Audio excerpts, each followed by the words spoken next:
So good morning बच्चों, एक बार फटाफट सभी लोग ज्वाइन कर लो, फिर इसको स्टार्ट करते हैं। Good morning all. ठीक है, जय हिंद बेटा। ठीक है, सो गुड मॉर्निंग बेटा। खुश रहो सभी लोग। कैसे हो? कैसे बीत रही है आपकी ठंडी?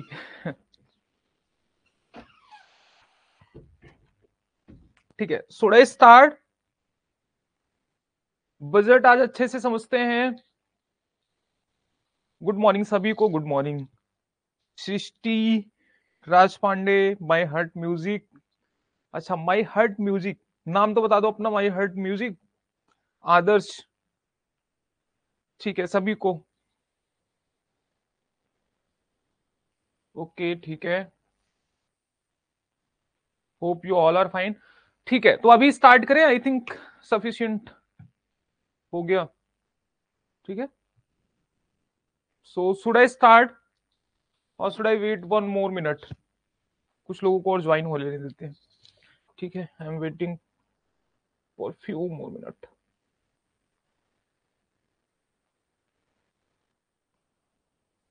ठीक है,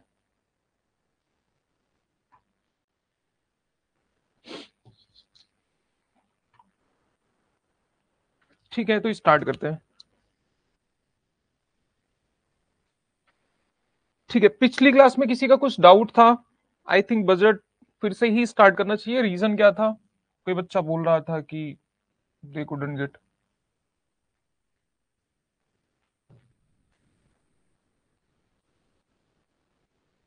ठीक है, ये आपका बजट है। नहीं, ये बजट नहीं है, ये आपकी लाइन है।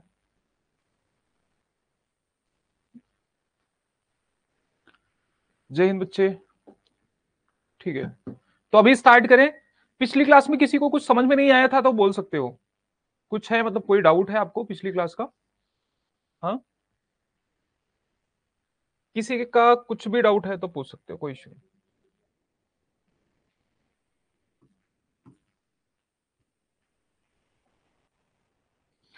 ठीक है, तो मैं कह रहा हूं कि जब भी बजट आता है तो वो कौन से ईयर का आता है? जो बजट होता है, जो मेन होता है, जो बजट होता है, बजट किसको बोलते हैं?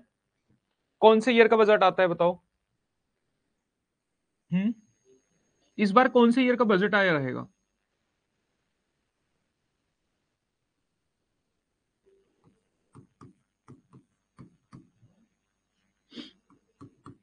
अभी इतना तो समझ में आ गया होगा, इसलिए मैं फाइनेंशियल ईयर 2024-25 लिख रहा हूं। क्या समझ में आया होगा आपको? कि जो फाइनेंशियल ईयर होता है, ठीक है, कोई भी सत्र जो चलता है कि वो प्रेजेंट से लेकर, ठीक है, वो नेक्स्ट ईयर के मार्च तक चलेगा। मतलब जो फाइनेंशियल ईयर रहता है, फाइनेंशियल ईयर कब से स्टार्ट होता है? 1 अप्रैल से।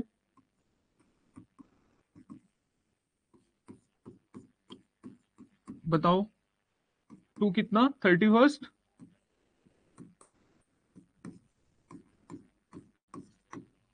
यही होता है।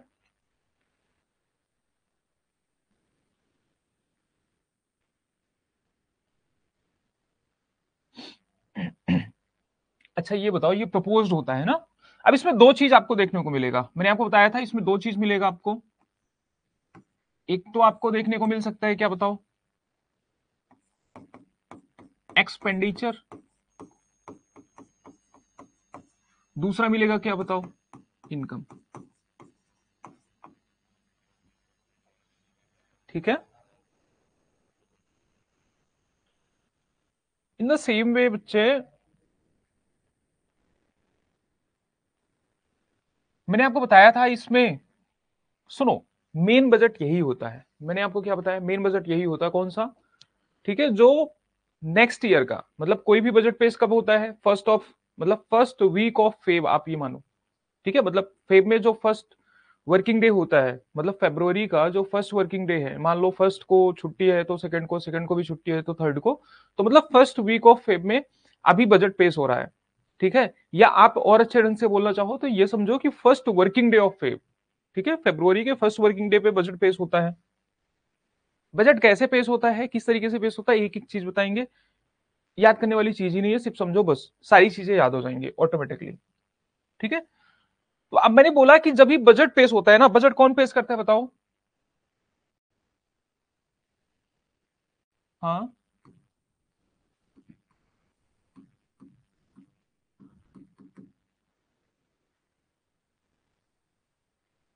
ठीक है, एक और पेज लेते हैं, फिर यहां आपको थोड़ा सा बता देते हैं, थोड़ा बहुत समझ में इससे आ जाएगा, फिर वहां आते हैं।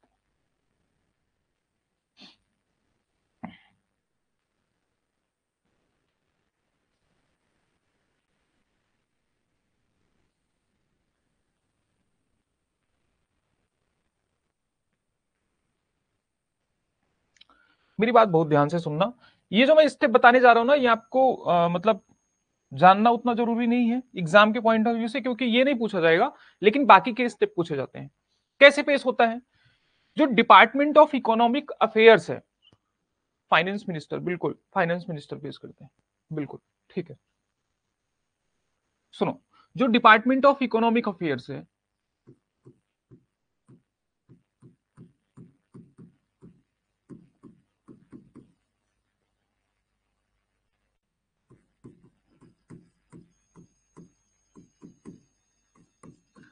अगर आपको मेरी पहली क्लास याद हो तो इसमें मैंने बताया था कि किस तरीके से, पहली या दूसरी क्लास में मैंने बताया था, जब स्टेट्स एंड यूनियन टेरिटरी पढ़ा रहा था, तो मैंने बताया था कि किस तरीके से जो प्रेसिडेंट होते हैं वो जो अमेंडमेंट होता है, ठीक है, जो अमेंडमेंट होता है अंडर आर्टिकल 2 और 3, स्पेशली अंडर आर्टिकल 3 के अंदर जो अमेंडमेंट होता है, उसको प्रेसिडेंट क्या करते हैं बताओ? रिकमेंड करते हैं, फिर वो स्टेट लेजिस्लेचर के पास भेजते हैं, ठीक है, फिर वो एक्सेप्ट करे ना करे, मतलब वो सारा डिटेल, ठीक है, वो बताता था। उससे पहले मैंने आपको बताया होगा कि जो बिल होता है, क्या वो प्रेसिडेंट खुद ही फ्रेम करेंगे? खुद तो फ्रेम करेंगे नहीं। ये यहाँ पे जो बजट पेश हो रहा है, क्या ये फाइनेंस मिनिस्टर खुद ही बैठ के बनाएंगी? इतने पेज का बजट होता है, ठीक है, सैकड़ों पेज का बजट होता है, तो क्या फाइनेंस मिनिस्टर खुद बैठ के बनाएंगी? तो ऐसा तो पॉसिबल है नहीं। तो उसको तैयार कौन करता है? डिपार्टमेंट ऑफ इकोनॉमिक अफेयर्स, ठीक है, ये डिपार्टमेंट जो है इस बजट को तैयार करता है, इस बात का ध्यान रखना। अब आता है काम यहां से, मतलब अब आपसे पूछा जाएगा ना, तो यहां से पूछा जाएगा, फिर क्या होगा जब बजट बन गया, तो इसको पेश कौन करेगा बताओ? इसको पेश करेगा कौन बताओ? आपने बता ही दिया, ठीक है, तो इसको पेश करेंगे कौन बताओ? Finance minister. आपको जब प्रेसिडेंट पढ़ाया था ना, तो वहां पे एक चीज बताया था कि बजट तो फाइनेंस मिनिस्टर पेश करते हैं, but it cause to be laid by president of India, मतलब इसको पेश कौन करवाते हैं? President of India. समझ में आया? हाँ, बच्चा बोल रहा है कि इसमें पुराने आईआरएस ऑफिसर्स होते हैं, बिल्कुल ठीक है। आगे देखो, अब सुनो, जैसे ही बजट पेश हुआ, जैसे ही बजट पेश हुआ, अब उस पर वोटिंग नहीं होती, अब उस पर नॉर्मल जनरल डिस्कशन होता है। क्या होता है बताओ? जनरल डिस्कशन होगा,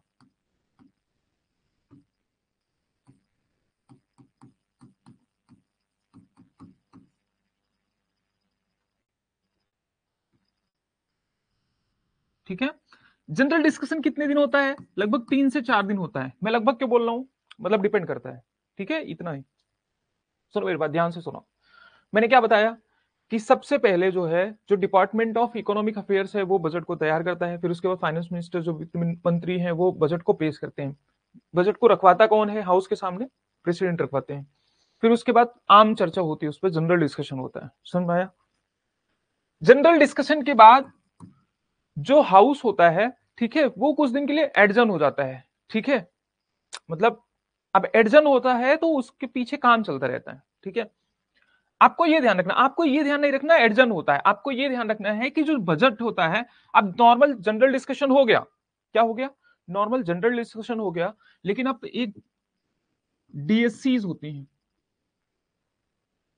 डिपार्टमेंटल,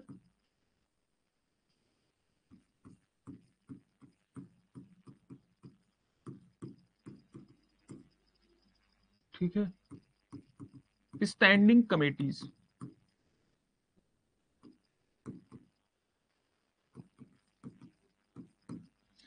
मेरी बात बहुत ध्यान से सुनना, ये जो डिपार्टमेंटल स्टैंडिंग कमेटीज होती हैं, ये परमानेंट होती हैं, और इनकी संख्या कितनी है? 24। इनके बारे में सिर्फ इतना याद रखो कि अभी इसमें जो मेंबर हुए हैं वो कितने हैं, मतलब पर कमेटी कितने मेंबर हैं।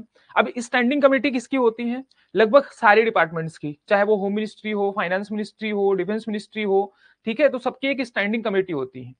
मतलब सबकी एक होती है, मतलब ऐसा नहीं कि जितने मंत्रालय हैं सबके एक है, टोटल कितनी है 24। लेकिन जितने मंत्रालय हैं वो कहीं ना कहीं इनके अंतर अंदर आएंगे ही आएंगे। मतलब ऐसी भी स्टैंडिंग कमेटी हो सकती है जिसके अंतर्गत 2 मंत्रालय आए, तो इस बात का ध्यान रखना। ठीक है, तो टोटल कितनी है 24, इस बात का ध्यान रखना। ठीक है, तो ये डिपार्टमेंटल स्टैंडिंग कमेटीज हो गई। अब इसमें, हाँ, इसके बारे में बस इतना जान लो कि इसमें अभी कितने मेंबर होते हैं। ठीक है, डिपार्टमेंटल जो स्टैंडिंग कमेटीज हैं इसमें 31 मेंबर होते हैं।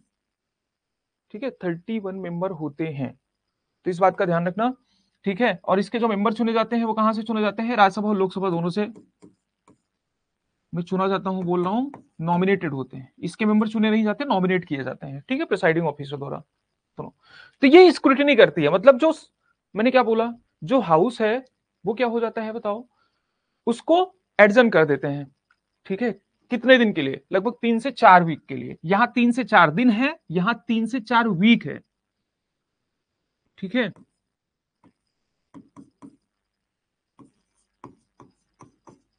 तो इस बात का ध्यान रखना।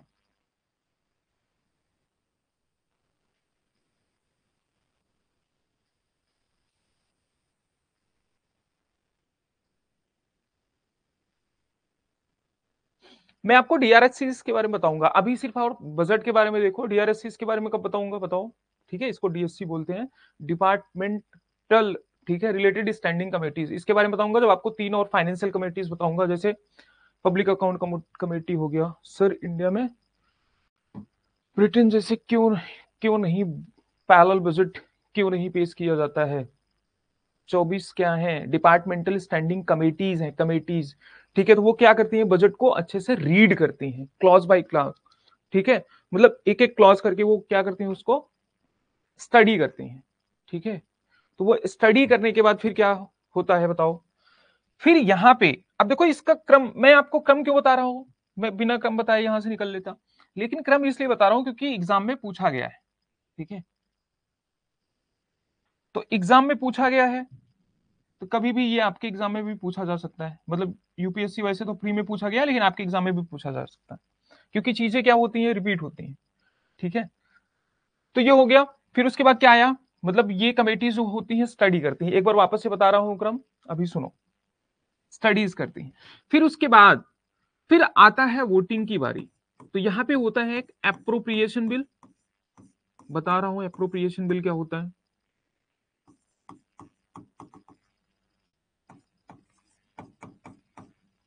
ठीक है, और एक होता है, आप पैरेलली समझो,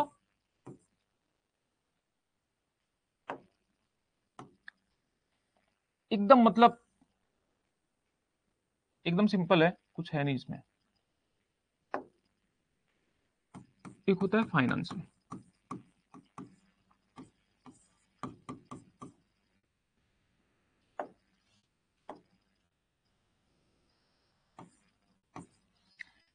ठीक है,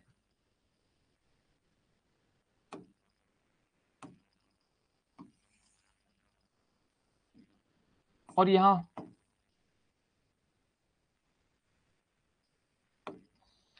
हो जाता है आपका बजट पास्ट। तो ये क्रम है, इस क्रम को याद रखना। ठीक है, एकदम सिंपल है। क्रम कैसे याद होगा, मैंने आपको बता ही दिया, सबसे पहले बजट तैयार होगा, फिर बजट को पेश किया जाएगा। बजट जैसे ही पेश होगा वैसे ही क्या होगा, उस पर 3 से 4 दिन जनरल डिस्कशन होगा, मतलब आम चर्चा होगी। फिर उसके बाद, ठीक है, स्टैंडिंग कमेटीज हैं 24, डिपार्टमेंटल रिलेटेड स्टैंडिंग कमेटीज। बताओ खर्चे कहाँ होंगे, मतलब जब बजट बन के आएगा तो खर्चे कहाँ होंगे या पैसे कहाँ से आएंगे, अलग अलग क्षेत्रों से आएंगे। और हर क्षेत्र किसी ना किसी मिनिस्ट्री के अंदर आता है। ठीक है, चाहे वो इकोनॉमिक अफेयर्स हो, फाइनेंस हो, रेवेन्यू हो, मतलब कोई भी मंत्रालय हो। ठीक है, या तो उस पर खर्चे होंगे या तो वहां से पैसे आएंगे, तो मतलब सारे के सारे जो खर्चे हैं ये फिर जहां से पैसे आने हैं। बजट क्या है, बजट कुछ नहीं है, एक्सपेंडिचर और इनकम, मतलब कहां से अगले साल में पैसे कितने आएंगे। अगला साल क्यों बोल रहा हूं, क्योंकि जो बजट पेश होता है वो अगले फाइनेंशियल ईयर के लिए होता है। किसके लिए होता है, अगले फाइनेंशियल ईयर के लिए होता है। अब वहां अगले फाइनेंशियल ईयर में कितनी इनकम होगी गवर्नमेंट की और गवर्नमेंट कितने खर्चे करेगी, बस यही है बजट, और कुछ है ही नहीं। समझ में आया? तो फिर क्या हुआ, जनरल डिस्कशन हुआ, सबसे पहले बजट पेश हुआ, फिर फाइनेंस मिनिस्टर ने बजट रखा, ठीक है, उनका भाषण हुआ। बजट रखा मतलब फाइनेंस मिनिस्टर ने रखा मतलब उनका भाषण हुआ, उन्होंने बजट लेट कर दिया सदन के सामने। अब यहाँ पे जनरल डिस्कशन हुआ, यहाँ पे वोटिंग नहीं हो रही। फिर उसके बाद मैंने आपको बताया कि 24 स्टैंडिंग कमेटीज हैं, मतलब परमानेंट कमेटीज हैं, ठीक है, परमानेंट कमेटीज हैं। वो कमेटीज कभी भी विघटित नहीं होती, सिर्फ उसके मेंबर चेंज होते हैं, जैसे राज्यसभा में बताया था। तो 24 ऐसे डिपार्टमेंटल रिलेटेड स्टैंडिंग कमेटीज हैं, डिपार्टमेंट रिलेटेड स्टैंडिंग कमेटीज हैं। तो ये क्या करती हैं, स्टडी करती हैं, क्लॉज बाय क्लॉज बजट को अच्छे से क्या करेंगे, पढ़ेंगे। वो पढ़ने के बाद तब वो सदन को सौंपेंगी, ठीक है। उसके बाद उसमें दो बिल होते हैं, एक होता है एप्रोप्रिएशन बिल, दूसरा होता है फाइनेंस बिल। अगर मैं आपसे बोलूं कि एप्रोप्रिएशन बिल क्या होता है, आपने मनी बिल का नाम सुना ही होगा। तो दोनों ही एक तरीके के मनी बिल होते हैं। दोनों में डिफरेंस क्या होता है, कुछ नहीं होता। एप्रोप्रिएशन का मतलब आपको पता ही है कि थोड़ा सा आइडिया लगाना। तो एप्रोप्रिएशन का मतलब ये खर्चे के बारे में, मतलब सरकार के खर्चे बताती है कि इतने खर्चे होंगे, इस बात का ध्यान रखना। और फाइनेंस का कुछ नहीं होता। फाइनेंस का क्या होता है, गवर्नमेंट बताएगी इतने इनकम होंगे। अब अपना कॉमन सेंस लगाना, जो सदन है वो किस में संशोधन करेगी, एप्रोप्रिएशन बिल में करेगी या फाइनेंस बिल में करेगी? फटाफट बस आप मुझे ये कमेंट करो कि गवर्नमेंट, जो सदन में लोग हैं, स्पेशली सिर्फ लोकसभा के पास ये पावर है कि वो वोट करे, संशोधन करे। समझ में आया? राज्यसभा कुछ नहीं कर सकती। राज्यसभा सजेशंस दे सकती है, ठीक है, ज्यादा से ज्यादा 14 दिन तक अपने पास रोक सकती है, उसके बाद ऑटोमेटिकली बिल पास हो जाएगा, ठीक है। सिर्फ प्रेसिडेंट के एसेंट की आवश्यकता होती है।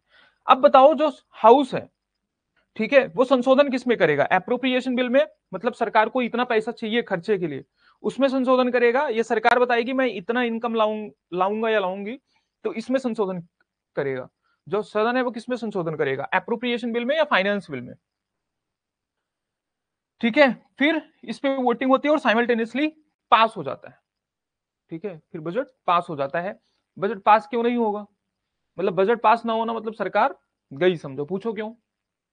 बजट जो पास होना है वो कहां से पास होना है, लोकसभा में, और लोकसभा में सरकार की बहुमत तो रहेगी ही रहेगी। और पास कैसे होना है, साधारण बहुमत से।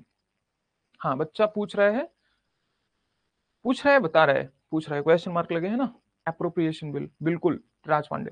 तो जो संशोधन होता है वो कहां होता है, एप्रोप्रिएशन बिल में, ठीक है, बस इतना ध्यान रखना, ठीक है। फाइनेंस बिल क्या होता है, एक तरीके का रिसीट होता है, मतलब कितने पैसे आएंगे, और एप्रोप्रिएशन बिल का मतलब कुछ नहीं है, कितना सरकार खर्चा करेगी, बस, ठीक है। कंसोलिडेटेड फंड ऑफ इंडिया से जो भी खर्चे या जो भी रिसीट होता है उसमें, वो कंसोलिडेटेड फंड ऑफ इंडिया से खर्च होता है, ठीक है। अभी तीनों फंड बता रहा हूं, टेंशन मत लो, ठीक है। तो ये पॉइंट है, ये पॉइंट याद रखो। अब आगे बढ़ते हैं, मेरी बात ध्यान से सुनना, ठीक है। तो ये बजट पेश हो गया। अब बजट में क्या आया, अब जो बजट है, बजट के अंदर का देखते हैं। देखो, तो बजट में मैंने क्या बताया, बहुत ध्यान से सुनो। तो अब इसमें जनरली तीन डॉक्यूमेंट्स पेश होते हैं, जिसमें से पहला जो होता है ये मेन है, मतलब ऐसा पहला दूसरा तीसरा कुछ नहीं होता। मैं आपको समझा रहा हूं कि जो पहला मैं बता रहा हूं ये मेन होता है, यही इसी को बजट बोलते हैं, क्योंकि बजट नेक्स्ट ईयर का होता है, और नेक्स्ट ईयर का लेखा जोखा यही है जो मैंने आपको बताया। क्या, मान लो इस साल का जो बजट पेश हुआ है वो 2024-25 का बजट था, ठीक है, मतलब कितने सरकार कितना इनकम आएगी और कितना सरकार खर्च करेगी। अच्छा ये बताओ, ये एप्रोप्रिएशन होता है ना, बताओ।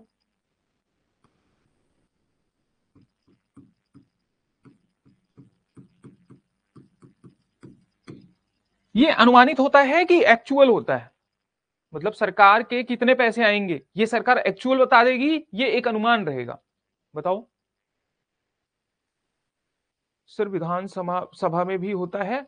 हाँ, एक बच्चा पूछ रहा है विधानसभा में भी होता है, विधानसभा में भी होता है, और एकदम सेम प्रोसेस होता है, कुछ डिफरेंस, एक पैसे का कोई डिफरेंस नहीं है, ठीक है।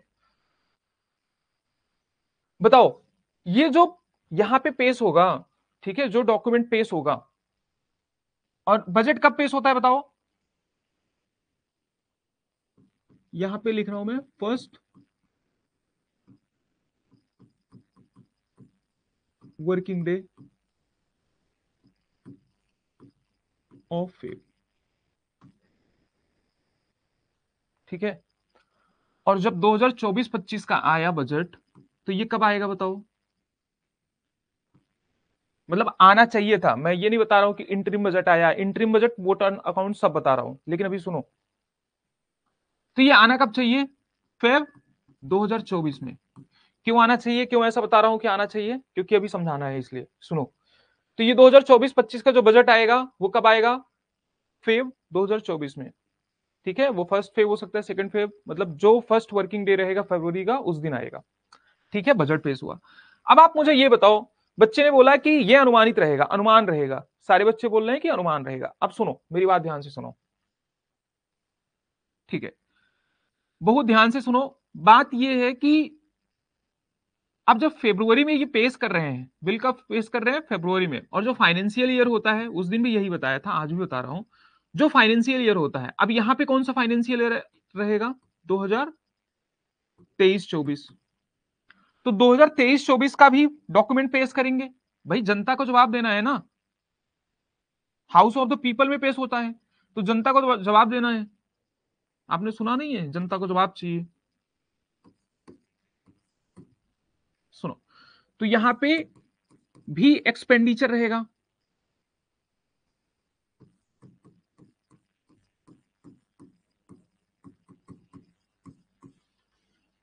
और क्या रहेगा बताओ, इनकम रहेगा।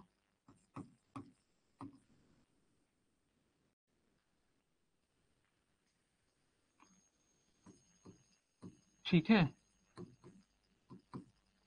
अच्छा ये बताओ ये एक्चुअल है कि नहीं, बताओ ये एक्चुअल है।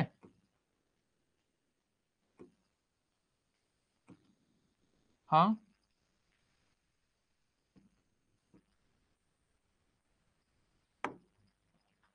ये एक्चुअल है कि नहीं, ये जो 2023-24 का है, ठीक है, इसमें टोटल 3 डॉक्यूमेंट रहेंगे। ये बच्चा बोल रहा है कि ये भी अप्रोप्रिएटेड रहेगा, हाँ, एक्चुअली इसको एप्रोप्रिएशन बोलते हैं बेटा, appropriated expenditure, appropriated income. Appropriation में बिल्कुल अनुमान लगाना, मतलब कोई पता ही ना हो, और यहाँ पे एस्टिमेटेड बोलते हैं इसको, क्या बोलते हैं बताओ, एस्टिमेटेड बोलते हैं। यहां पे लिख रहा हूं मैं,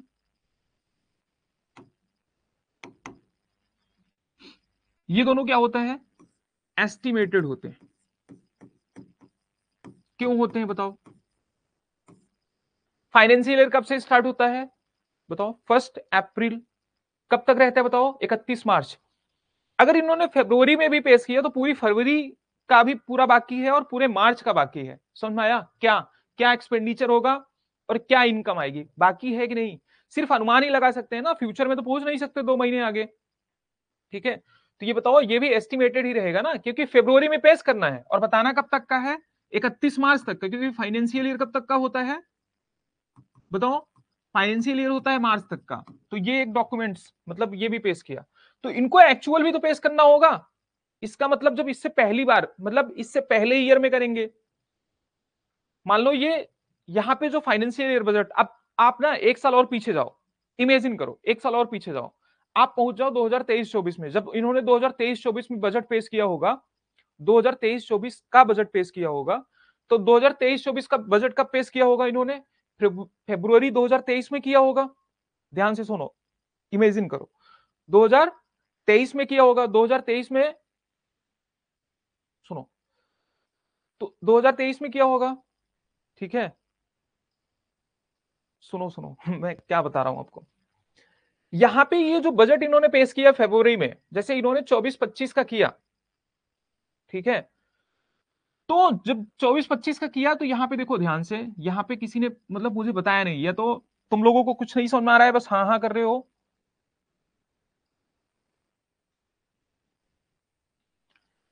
ये फेब 2023 में पेश करेंगे, फेब 2023 में कैसे पेश करेंगे, अरे फरवरी 2023 ही तो था जब इन्होंने पेश किया बजट, क्योंकि फरवरी 2023 में पेश करेंगे तभी तो ये 2024-25 का करेंगे।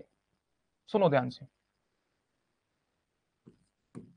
अरे जैन फेब मार्च, अब यहां आओ,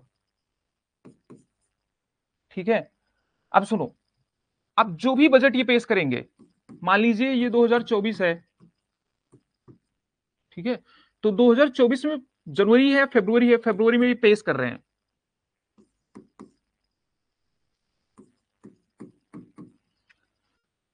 तो फरवरी में जब पेश करेंगे तो पहली बात, फाइनेंशियल ईयर 2024-25 का भी स्टार्ट होगा, देखो 2024-25 का भी स्टार्ट होगा, 1 अप्रैल 2024-25, ठीक है। अब ये जाएगा 2025 मार्च तक, मतलब 1 अप्रैल 2024 से स्टार्ट होके ये जाएगा कब बताओ, 31 मार्च तक, ठीक है। समझ में आ रहा है, ठीक है। तो आप अगर एक साल पीछे जाओ तो सेम कहानी रिपीट हो रही है फिर से। ये नेक्स्ट ईयर का क्या बोलेंगे, जो आने वाला साल है उसका क्या, एक अनुमानित बजट पेश करेंगे। लेकिन जब उस साल का अनुमानित बजट पेश करेंगे, यहां पे ध्यान दो, छोड़ दो उसको, पीछे पीछे छोड़ दो, यहां पे ध्यान दो। ये जब अनुमानित बजट पेश कर रहे हैं कब का, 2024-25 का। कब से स्टार्ट होगा, 1 अप्रैल। अभी जब ये बजट पेश कर रहे हैं ना, मतलब फरवरी में जब ये बजट पेश कर रहे हैं, तो ये फरवरी का बजट नहीं है। फरवरी का बजट तो इन्होंने पिछले ही साल पेश कर दिया था, समझ में आया। उस साल कब पेश किया था, मतलब पिछले फाइनेंशियल ईयर में इन्होंने बजट पेश कर दिया था, और कब तक का किया था, फेब्रुवरी ही नहीं, इस फेब्रुवरी ही नहीं, इन्होंने इस मार्च तक का कर दिया था। जिस फरवरी में ये बजट पेश कर रहे हैं वहां पे इन्होंने मार्च तक का कर दिया था। सपोज ये 1 फेब को अगर पेश कर रहे हैं तो इन्होंने मार्च तक का पहले ही कर दिया था, पहले ही फाइनेंशियल ईयर में कर दिया था, ठीक है। समझ में आ रही है बात। तो जब 1 अप्रैल 2024-25 का इन्होंने बजट पेश किया, ठीक है, तो ये नेक्स्ट ईयर का है, ठीक है। सेम कहानी यहां पे रिपीट हो रही है, समझो। तो यहां पे भी क्या हो रहा है, देखो ध्यान से, यहां पे नेक्स्ट ईयर का पेश किया। अब यहां से मैं रब कर रहा हूं, वापस से समझा रहा हूं,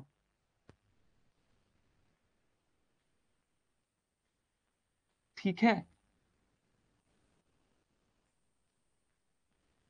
तो सुनो, तो यहां पे भी एस्टिमेटेड है, क्योंकि ये जो यहां पे मार्च तक का तो पेश नहीं किया है, मतलब मार्च तो अभी है नहीं, अभी तो ये फरवरी में बैठे हैं। जबकि जब ये बजट इन्होंने पेश किया था तो उसमें मार्च तक का एस्टिमेट था, 31 मार्च तक का एस्टिमेट था। बट अभी फरवरी में है तो ये भी एस्टिमेटेड ही रहेगा। अब सुनो, अब ये एक्चुअल भी तो पेश करेंगे। अब एक्चुअल किसका पेश करेंगे बताओ, ठीक है। तो एक्चुअल ये पेश करेंगे फाइनेंशियल ईयर 2022-23 का। अब आप बोलोगे, ठीक है, कि जो फाइनेंशियल ईयर, देखो अब बच्चे के दिमाग में क्या डाउट आएगा, अब ये आएगा कि अब जो फाइनेंशियल ईयर 2022-23 का इन्होंने पेश किया है, ठीक है, ये तो पूरा हो गया था कभी,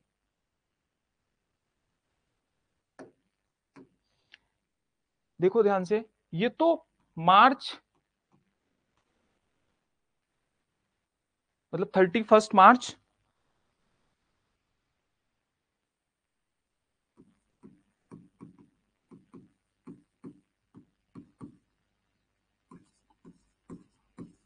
2023 में ही पूरा हो गया था।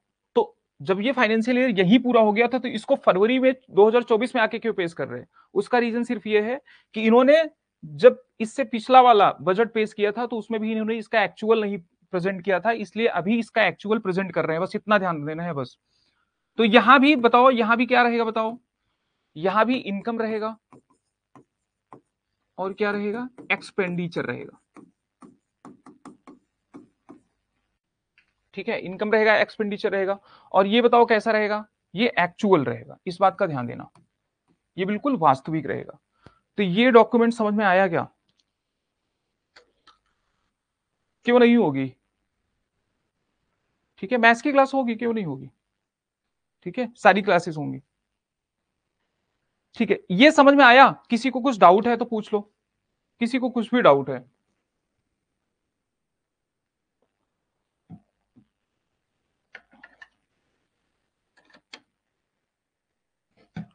मुस्कान, मैथ्स की क्लास होगी, क्यों नहीं होगी,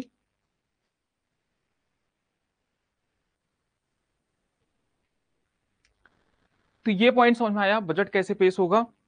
बजट में टोटल 3 डॉक्यूमेंट्स रहेंगे, 3 डॉक्यूमेंट्स में 2 साल के फाइनेंशियल ईयर का, ठीक है, एस्टिमेटेड, एक का अप्रोप्रिएटेड, मतलब अप्रोप्रिएटेड एक्सपेंडिचर एंड इनकम रहेगा, ठीक है। इससे जस्ट पहले वाले का एस्टिमेटेड रहेगा। हाँ, हाँ मेरे बच्चे, एक बार में वो 3 साल का जो बजट होता है उसका अमाउंट पेश किया जाता है, उसका डॉक्यूमेंट्स पेश किया जाता है, ठीक है। लेकिन जो रियल बजट होता है, बताओ पैसे कब के चाहिए? नेक्स्ट ईयर के। पैसे तो नेक्स्ट ईयर के चाहिए ना, क्योंकि ये वाला पैसा तो इन्होंने पहले ही पास करवा लिया था, भले 31 मार्च को एक्चुअल, लेकिन इन्होंने पैसा पास करवा लिया था। पैसा पास करवा लिया, किसका पैसा है? जनता का पैसा है। तो बताओ ये जवाब देंगे कि नहीं? इन्होंने जो बोला था वो सारे पैसे इनको मिल गए, पैसे मिले तो इन्होंने सही जगह पे उसको खर्च किया कि नहीं किया? ठीक है, तो ये भी तो बताएंगे, अभी तो एस्टिमेटेड है। तो ये 3 डॉक्यूमेंट्स पेश करते हैं सर, ऐसा मतलब हाँ, एक साल में, बिल्कुल 3 साल का, 3 साल मत बोलो, 3 फाइनेंशियल ईयर का क्या करते हैं? डॉक्यूमेंट पेश करते हैं। समझाया? तो जिसका एक्चुअल होता है, मतलब सबसे लेटेस्ट ईयर, जो फाइनेंशियल ईयर खत्म हो चुका है। बताओ अगर मान लो आज फरवरी है, आज पहली तारीख फरवरी है 2024, एकदम इमेजिन करो, ठीक है। तो आज क्या है? 2024 का फरवरी है। तो अब बताओ ये फाइनेंशियल ईयर तो पूरा ही नहीं हुआ है, और इनको बजट कभी पेश करना है? 24-25 का। कब का पेश करना है? 24-25 का। तो एक तो 24-25 का पेश करेंगे, दूसरा जो फाइनेंशियल ईयर चल रहा है उसका पेश करेंगे, और इससे जस्ट पहले जो फाइनेंशियल ईयर खत्म हो चुका है। तो अगर अभी फरवरी ही चल रहा है, ये फाइनेंशियल ईयर खत्म नहीं हुआ है, तो इससे पिछला वाला फाइनेंशियल ईयर खत्म हुआ रहेगा। 2024 चल रहा है, तो कौन सा फाइनेंशियल ईयर खत्म हुआ रहेगा? 2022-23 का। ठीक है, तो उसका एक्चुअल ये पेश करेंगे। हाँ, एक बच्चा बोल रहा है कि सर अब 2025-26 में 2023-24 का एक्चुअल आएगा। ठीक है, कैसे आएगा बताओ एक बच्चा? ठीक है, कैसे आएगा? क्योंकि 25-26 का बजट कब पेश होगा? अब मतलब आगे फ्यूचर में कुछ भी हो जाए, मतलब गवर्नमेंट बदले, कुछ भी हो जाए, वो एक अलग हाइपोथेटिकल सिचुएशन है। लेकिन अभी होगा क्या? होगा ये कि 2025 के फरवरी में, 2025 के फरवरी, यही फरवरी 3 महीने में आने वाली, तो 2025 के फरवरी में बजट आएगा। तो 25 के फरवरी में बजट आएगा, तो बजट किसका पेश होगा? 25-26 का, फाइनेंशियल ईयर 25-26 का। लेकिन फरवरी में पेश करेंगे, तो इसका मतलब अभी फाइनेंशियल ईयर 2024 पूरा नहीं हुआ है। सुनो पहले, 25 में पेश करेंगे तो ध्यान से सुनो, तो 2024-25 अभी पूरा नहीं हुआ, मतलब क्या ये फाइनेंशियल ईयर का पूरा हो जाएगा यहाँ पे? बताओ 25 में अगर पेश करेंगे तो 25-26 का करेंगे, तो ये फाइनेंशियल ईयर अभी पूरा नहीं हुआ है, क्योंकि ये फाइनेंशियल ईयर पूरा कब होगा? मार्च में, और मैंने आपको बताया अभी आप फरवरी में ही हो। तो इसका क्या एस्टिमेटेड पेश करेंगे, और इससे पिछले ईयर का, मतलब 2023-24 का, ये तो पूरा हो गया रहेगा, तो इसका एक्चुअल प्रेजेंट प्रेजेंट करेंगे। समझ में आया? बस इतना सा है और कुछ नहीं है। एक बच्चा बोल रहा है कि इस तरह से घोटाला हो सकता है। ठीक है, वो तो होता ही रहता है, मतलब ठीक है, मुझे कमेंट नहीं करना चाहिए। ठीक है, आप कुछ चीजें बता रहे हैं, इस पे ध्यान दो। अच्छा ये बताओ, बहुत सारे मोशन आपको बताए थे, ठीक है, बहुत सारे मोशन बताए थे, अब 3 और मोशन देखना। ठीक है, कट मोशन का मतलब क्या होता है? कट का मतलब क्या होता है? कट कर देना। सर लेकिन अब की बार वाले में फाइनेंशियल ईयर 2023-24 का एक्चुअल करना चाहिए। बिल्कुल, ठीक है। एक बच्चा बोल रहा है, देखो माई हार्ट म्यूजिक, बच्चे ने बोला कि अब की बार वाले में 2000 कब का 2023-24 का एक्चुअल पेश करना चाहिए। ठीक है, क्यों बोला बच्चे ने? क्योंकि जब जुलाई में, जब सबसे पहले इंटरिम बजट आया। हाँ, दो चीज और सुन लो, इंटरिम बजट और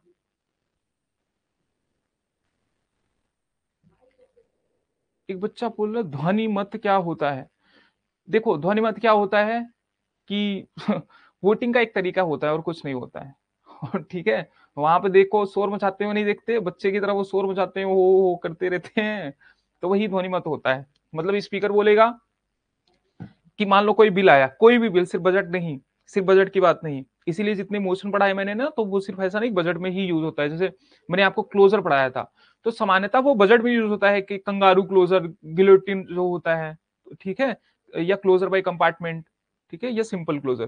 तो ये सारी चीजें कहाँ पे होती है? सामान्यतः बजट में होती है। लेकिन दूसरा बिल आया, कोई बड़ा सा बिल आ गया, तो उसमें भी होगा। तो ध्वनिमत का क्या होता है कि जो स्पीकर, जो प्रिसाइडिंग ऑफिसर होते हैं, वो किसी मुद्दे पे लोगों की मत जानना चाहते हैं, लोगों का मत जानना चाहते हैं, तो बोलते हैं कि भाई कौन कौन इसके फेवर में है, तो फिर वो चिल्लाते हैं, मतलब बोलते हैं, बोल के बताते हैं। ठीक है, और हाथ भी वो रेस करवाते हैं। सर पेपरलेस बजट क्या है? पेपरलेस बजट कुछ नहीं है, बिना पेपर का, मतलब कि डिजिटली, सपोज आप लैपटॉप, मैं आपको बोलूं कि ये बताओ पेपरलेस पढ़ाई कैसे होगी, तो आप बोलोगे डिजिटली होगी, सॉफ्ट कॉपी किसी चीज की मिल जाए मैं पढ़ लूंगा, बस हो गया, वही बजट है और कुछ नहीं। ठीक है, पेपरलेस बजट का मतलब कि पेज नहीं बांटे जाएंगे, पन्ने नहीं बांटे जाएंगे, सबकी स्क्रीन पे चीजें दिख जाएंगी, बस ये पेपरलेस बजट होता है। ठीक है,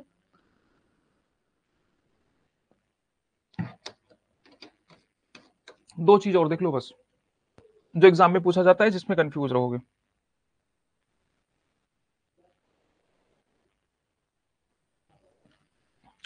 ठीक है, एक होता है इंटरिम बजट, एक होता है वोट ऑन अकाउंट।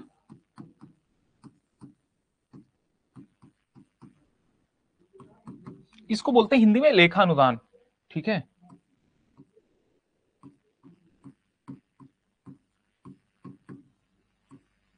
और इंटरिम बजट को अंतरिम बजट बोलते हैं। कुछ नहीं, वही इंटरिम को अंतरिम कर दिया बस, कुछ रॉकेट साइंस किया नहीं इन्होंने। नहीं आपको लगे पता नहीं कहां से हिंदी इंग्लिश, सुनो मेरी बात ध्यान से सुनो। पहले देखो, ये भी इसके पीछे भी कॉन्सेप्ट है।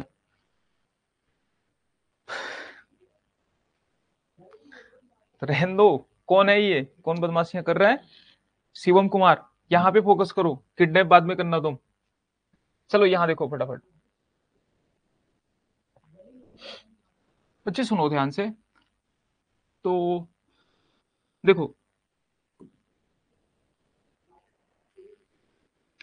ये वोट ऑन अकाउंट क्या होता है? पहले बजट कब पेश होता था बताओ? पहले बजट जो पेश होता था वो लास्ट वीक ऑफ फेब।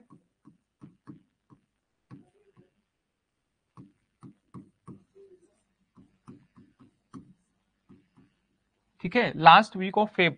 और बजट को पेश होते होते कितना टाइम लग जाता है? लगभग 203 महीने।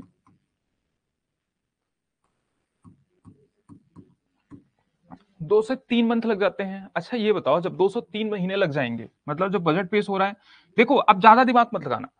अब ये दिमाग लगाना कि फरवरी में भले पेश कर रहे हैं, ऐसा नहीं कि इनको फरवरी और मार्च के लिए पैसे चाहिए, फरवरी और मार्च के लिए पैसे नहीं चाहिए, इन्होंने पहले ही बजट उसको पास करवा लिया है।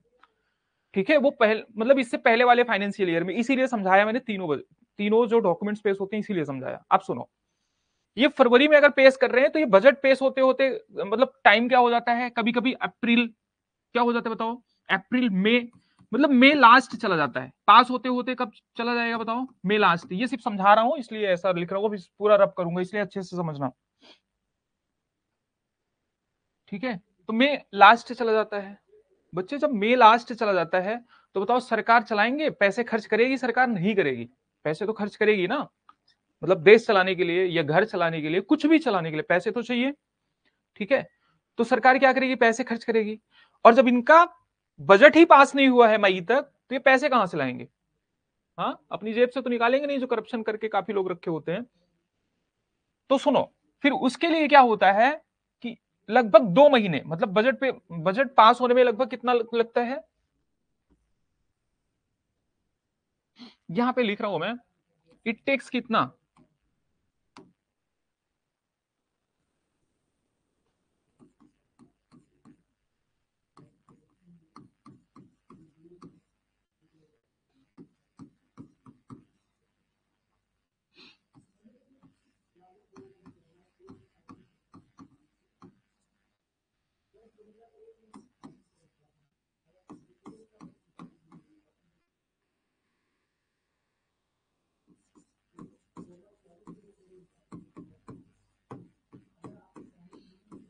जो बजट होता है ना, उसको पास करने में कितना टाइम लग जाता है बताओ?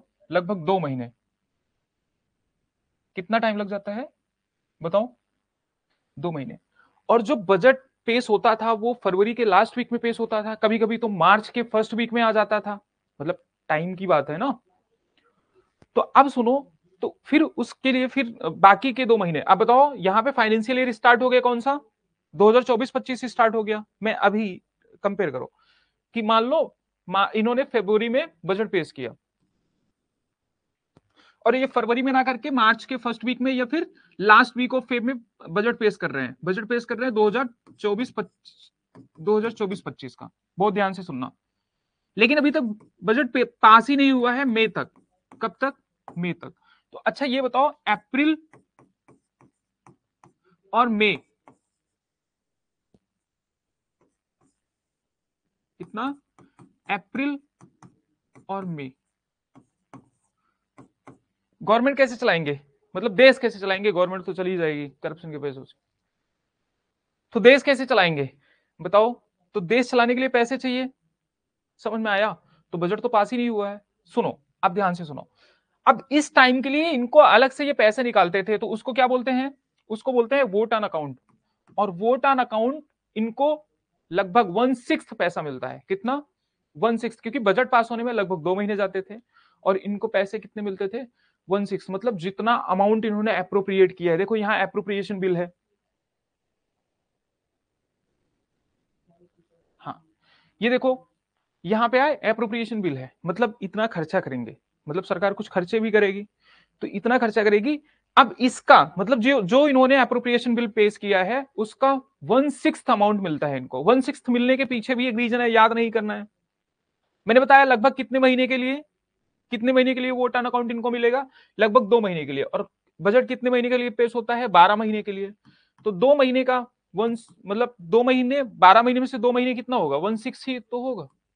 तो इनको जो 1/6 अमाउंट है, जो 1/6 अमाउंट है बच्चे, वो वोट ऑन अकाउंट में इनको मिल जाता है। ठीक है, लेकिन सुनो, अगर आपके पास ऐसा स्टेटमेंट आ जाए, इतना इतनी कहानी क्यों बताई, ठीक है। एक तो वोट ऑन अकाउंट समझो क्या है, वोट ऑन अकाउंट लेखा अनुदान, ये हमेशा पूछा जाता है कि ये क्या होता है, तो ये समझ गए।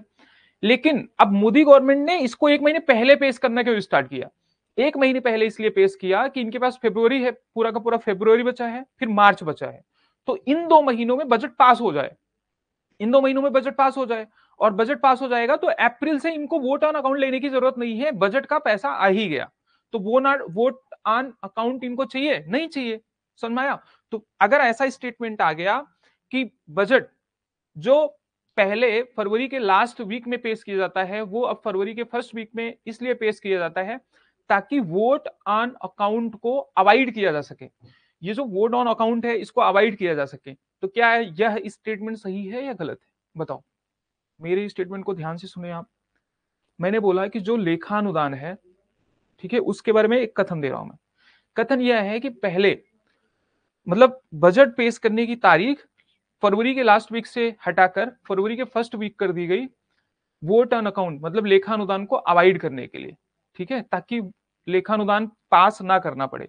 तो स्टेटमेंट सही है कि गलत है, बताओ फटाफट। हाँ,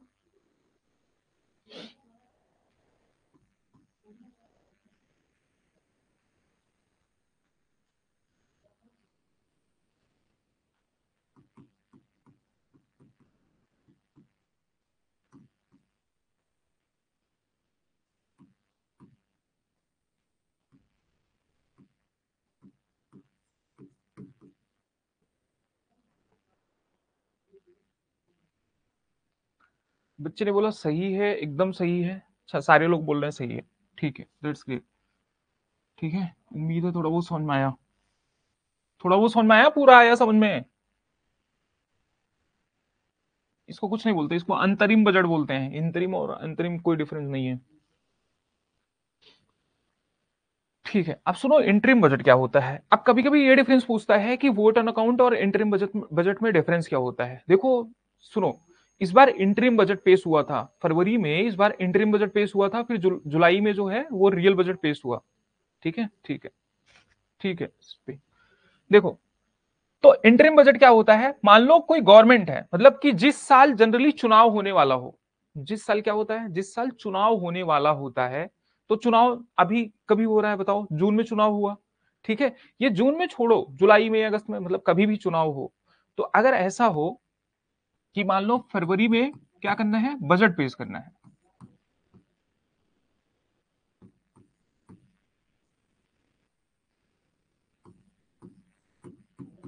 और इलेक्शन कब है, और इलेक्शन है जून में है, मतलब जून से लेकर है कभी जून जुलाई में है मान लो, तो अगर जो गवर्नमेंट है वो बजट पेश करेगी, है कि नहीं बच्चे, वो बजट पेश करेगी, तो बजट पेश करेगी क्या, यहां पे एग्जांपल दे दूं, 2024 में चुनाव था ना, यही एग्जांपल दे रहा हूं मैं आपको। और यहाँ पे बजट ये पेश करेंगे कब का बताओ, 2024-25 का।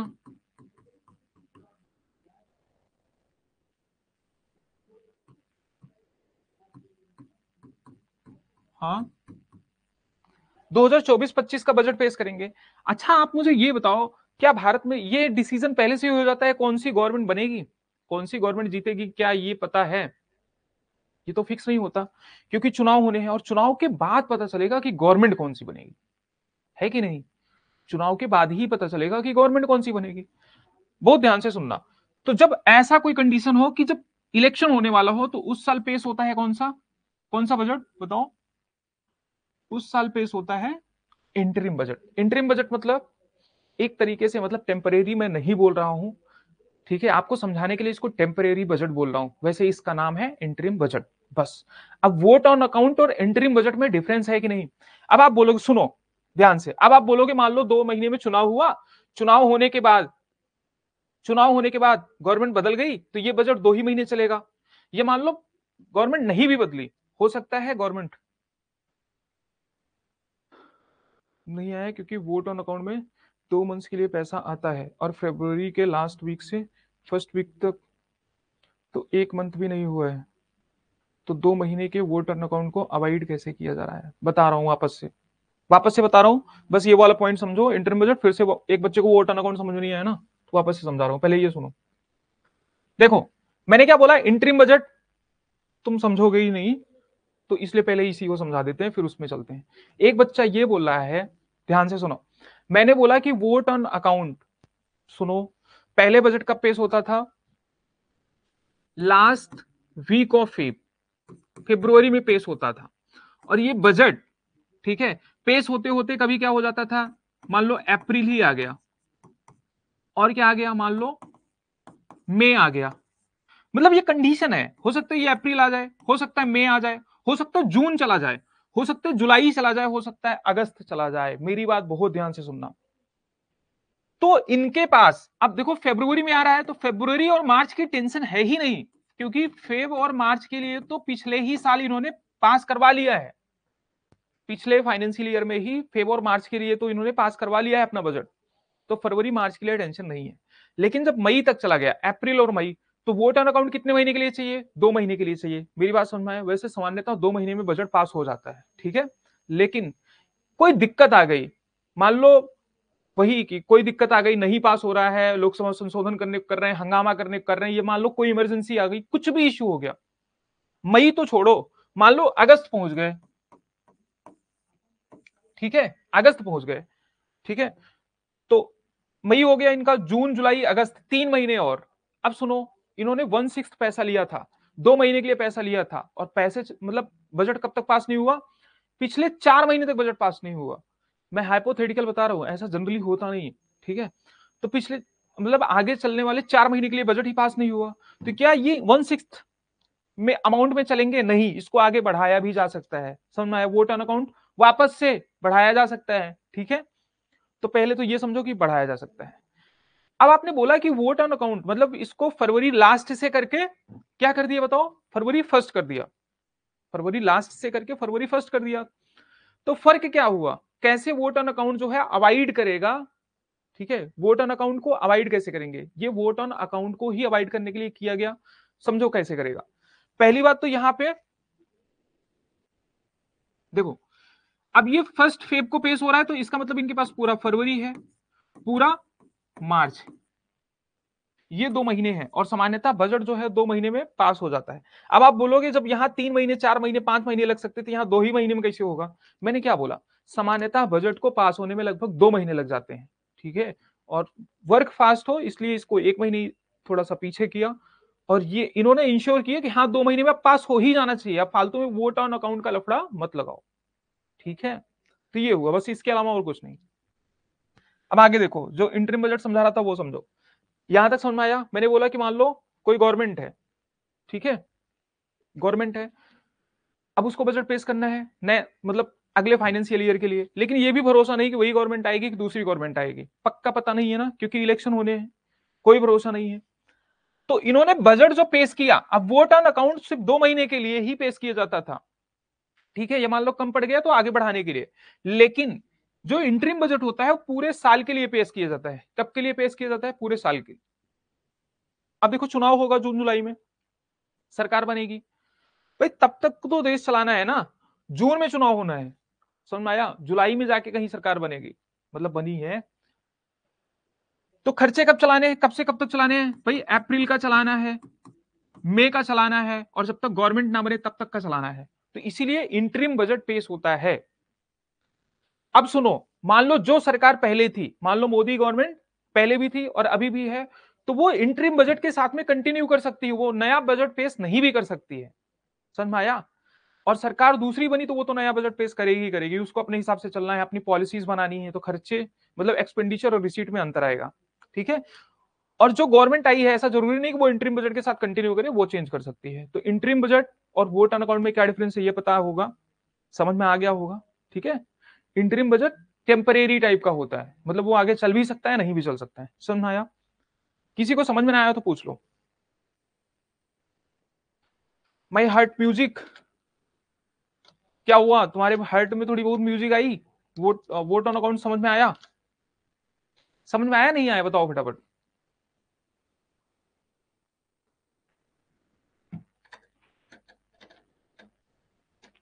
समझ में आया?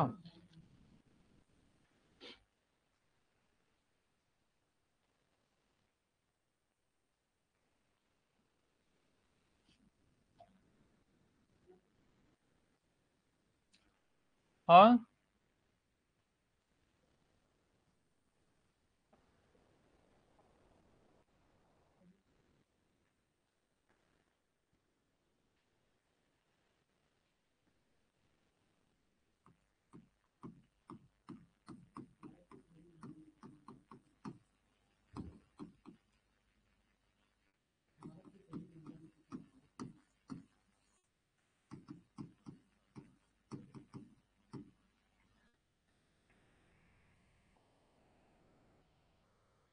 मान लीजिए बहुमत किसी को ना मिले और फाइनेंशियल बजट का पैसा खत्म हो जाए, तब कौन सा पेश करेगा? तब कौन पेश करेगा बजट? नेक्स्ट फाइनेंशियल ईयर का कौन पेश करेगा?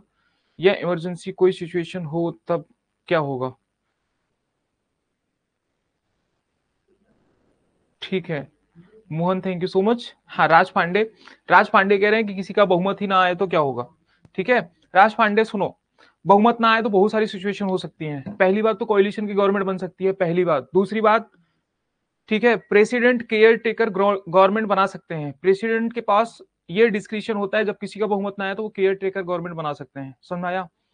या जो पुरानी गवर्नमेंट चल रही आ रही है, सुनो, जब तक सरकार नहीं बनी है, जब तक किसी का बहुमत नहीं आया है, तब तक जो पुरानी सरकार होती है वो इस्तीफा नहीं देती है। आपको ये बात पता है? मैंने बताया था लोकसभा भंग होती है, इसका मतलब ये नहीं कि प्रधानमंत्री और उनका पूरा कैबिनेट जो है वो इस्तीफा दे देता है, ऐसा कुछ नहीं होता है। ठीक है। हाँ वो मेन डिसीजन नहीं ले सकते, मतलब बड़े बड़े डिसीजन नहीं ले सकते। ठीक है, बहुत बड़े बड़े डिसीजन नहीं ले सकते, लेकिन डिस्क्रिशनरी पावर किसके अंदर आ जाती है? प्रेसिडेंट के अंदर। तो काम तो होगा, ठीक है, बजट पेश होगा। और नहीं होगा तो आपको पता है ना, अप्रोप्रिएशन अमाउंट बनाएंगे और वोट ऑन अकाउंट से पैसा निकालते रहेंगे हर 2-2 महीने के लिए। समझ में आया? हर 2-2 महीने के लिए वोट ऑन अकाउंट से पैसे निकालते रहेंगे, सरकार चलाते रहेंगे वापस। अगर मान लो किसी भी कंडीशन में एकदम स्थिति खराब हो गई, सरकार बनी ही ना, ना कोalition की गवर्नमेंट बनी, कोई कंडीशन नहीं है, वापस से चुनाव होगा। वापस से ऐसा होगा, आप बोलोगे फिर भी नहीं बनी तो चुनाव होता रहेगा। कब तक होता रहेगा? अनंत काल तक, करोड़ों सालों तक। ठीक है। हाइपोथेटिकल सिचुएशन इतना मत सोचा करो, ऐसे ही क्वेश्चन कहीं नहीं पूछे जाते।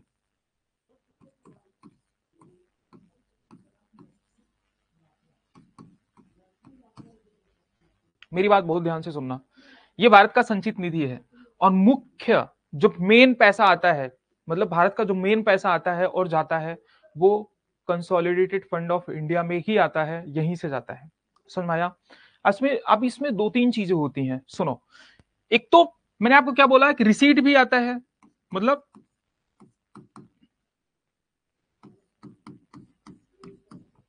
रिसीट भी आता है, और एक्सपेंडिचर भी, मतलब पैसे निकाल के खर्च भी यहीं से करेंगे। ठीक है, मेन जो पैसा आता है, मेन जो इनकम होता है, मेन जो पैसा आता है वो यहीं आता है, जितनी इनकम होती है। ठीक है, इवन बारोइंग अगर किसी से लिया, मतलब किसी से पैसे वैसे उधार ले लिए, किसी कंट्री से ले लिया, ठीक है, तो वो भी यहीं आएगा। लेकिन मान लो किसी का इंटरेस्ट जा रहा है, किसी से ऋण लिया है, उसको पैसे देने हैं, तो वो भी भारत के संचित निधि से ही जाएगा। दूसरी बात, अब मुझे ये बताओ, ये भारत का संचित निधि है, मतलब कंसोलिडेटेड फंड ऑफ इंडिया है, ये पीएसी है, पब्लिक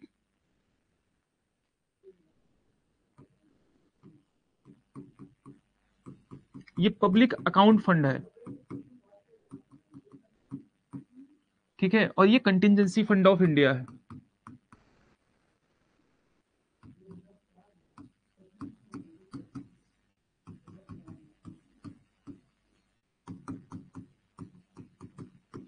सुनो, अब ये सब जगह मैं इंडिया इंडिया लिख सकता हूं, मतलब consolidated fund of India, public account fund of India, contingency fund of India. अब आप पूछोगे क्या स्टेट में भी ऐसे ही फंड होते हैं? बिल्कुल होते हैं। समझ में आया? तो पहली बात तो ये समझ लो। दूसरी बात, मेरी बात और ध्यान से सुनो। सुनो, यहाँ पे ये कंसोलिडेटेड फंड ऑफ इंडिया है। अब इसमें से बताओ कि संविधान में सबका उल्लेख है क्या? सभी संवैधानिक फंड है या नहीं है? सभी संवैधानिक फंड है या स्टैट्यूटरी फंड है? कुछ पता है आपको? कुछ आइडिया है?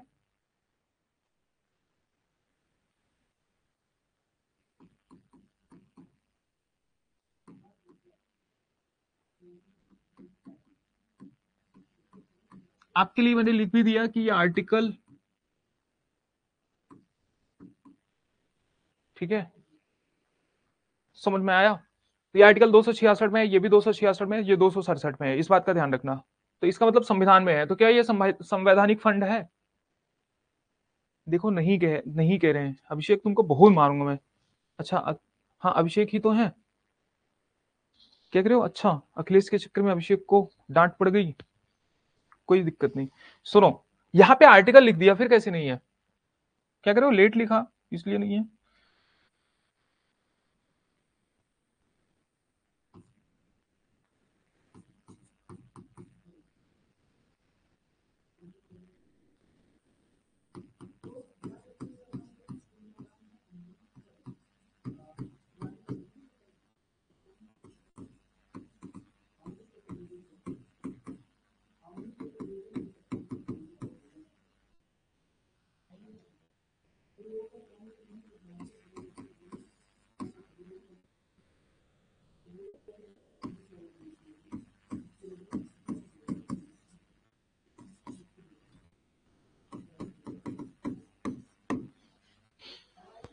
सर, देश का पैसा कहाँ रखा जाता है?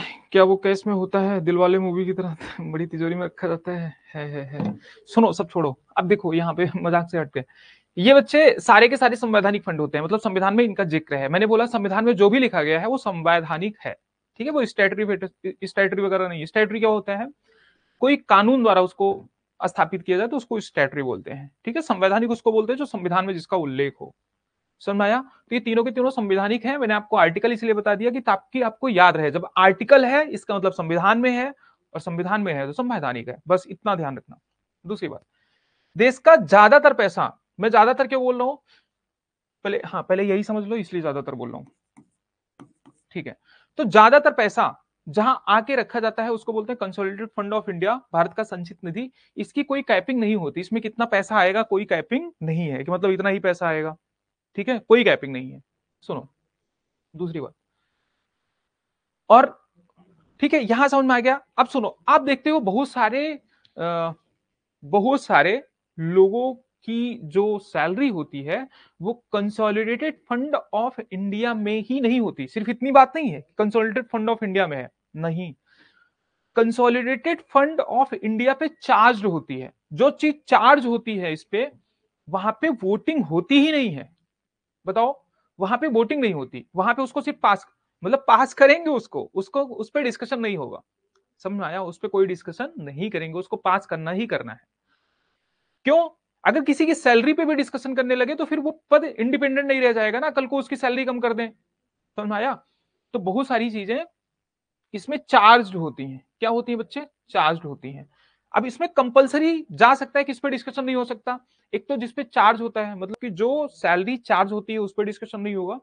दूसरा मेरे बच्चे, जो भारत है, भारत बहुत सारी ऐसी कंट्री से पैसे उधार भी लेता है। भारत का सबसे ज्यादा खर्चा जो होता है ना, वो इंटरेस्ट पेमेंट में जाता है, मतलब जो दूसरे देशों को दूसरे देशों से जो हमने कर्ज लिया है, या मान लीजिए जो इंटरनेशनल ऑर्गेनाइजेशंस वगैरह है वहां से जो हमने कर्ज लिया है, उसका जो इंटरेस्ट पे करते हैं, तो वहां पे भी खर्चा होता है। तो वो जो खर्च होता है उसके लिए इंटरेस्ट भी पे करना पड़ सकता है। तो इंटरेस्ट हम कहां से पे करते हैं? कंसोलिडेटेड फंड ऑफ इंडिया से ही पे करते हैं। तो उस पे भी डिस्कशन नहीं होगा। समझ में आया?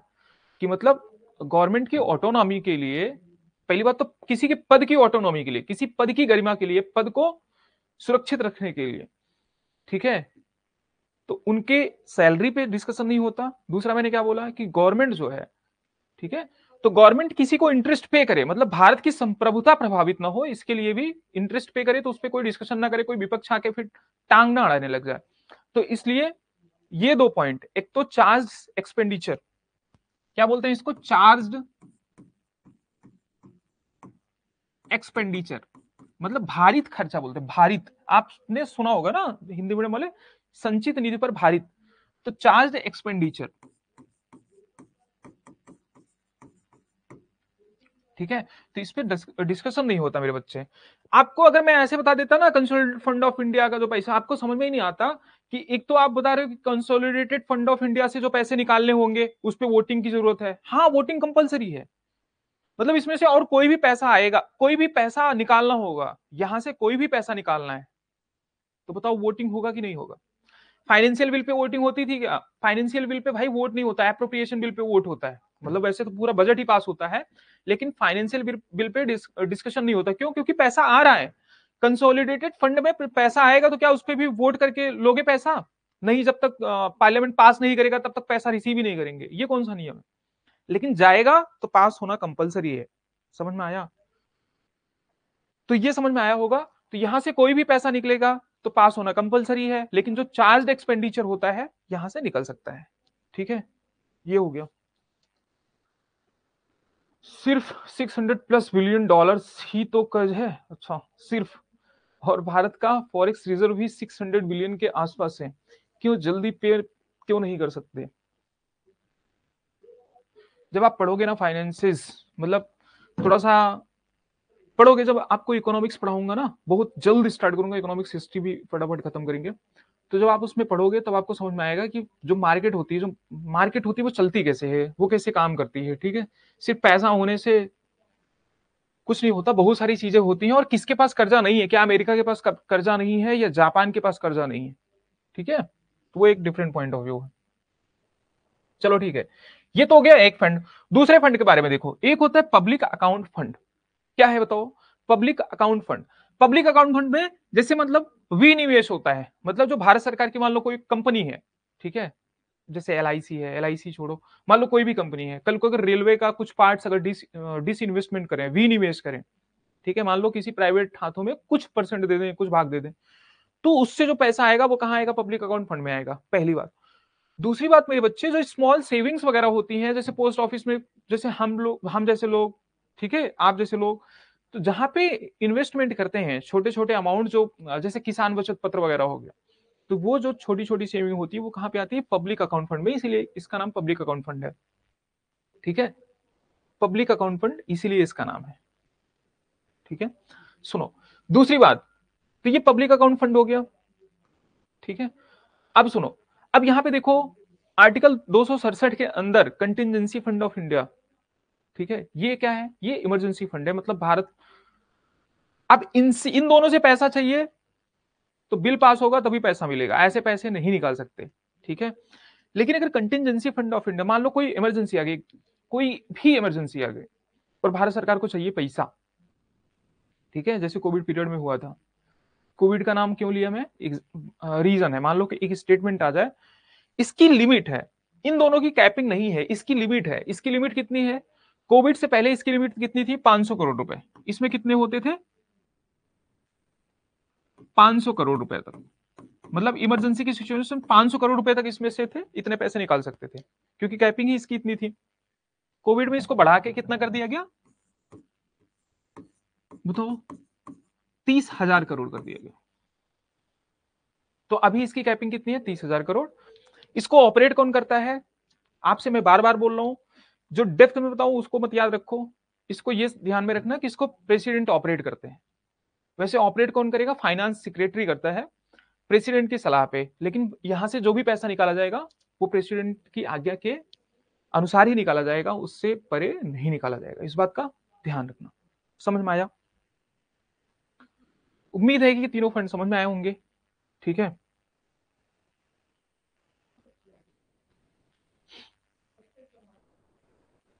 एक चीज और बताना चाह रहा था, चलो ठीक है, एक चीज बाद में बताएंगे, पहले ये देख लो। यहां तक आपको समझ में आया क्या? यहां तक आपको समझ में आया?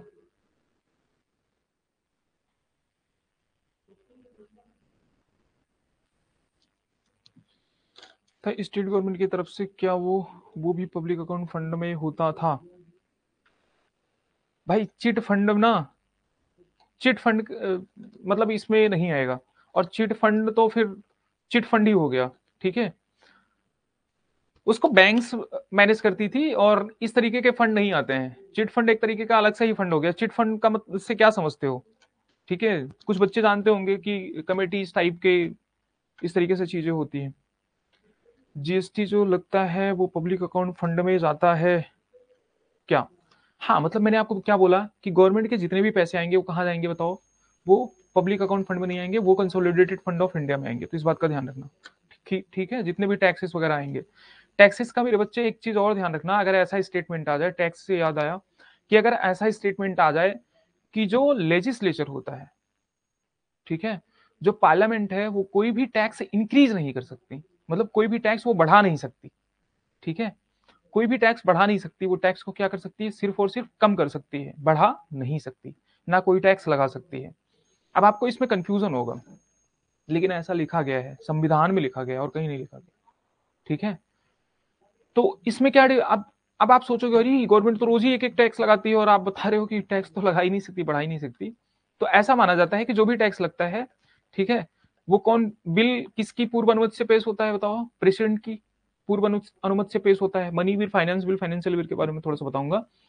तो किसकी पूर्व अनुमति से पेश होता है? राष्ट्रपति की। तो इसका मतलब ये माना जाता है कि जो ये बिल है वो एग्जीक्यूटिव पेश करता है, और जो बिल एग्जीक्यूटिव पेश करता है कि इतना टैक्स लगाना चाहिए, तो उसमें जो पार्लियामेंट होती है वो सिर्फ संशोधन करके उसको कम करती है, ना कि उसको बढ़ाएगी।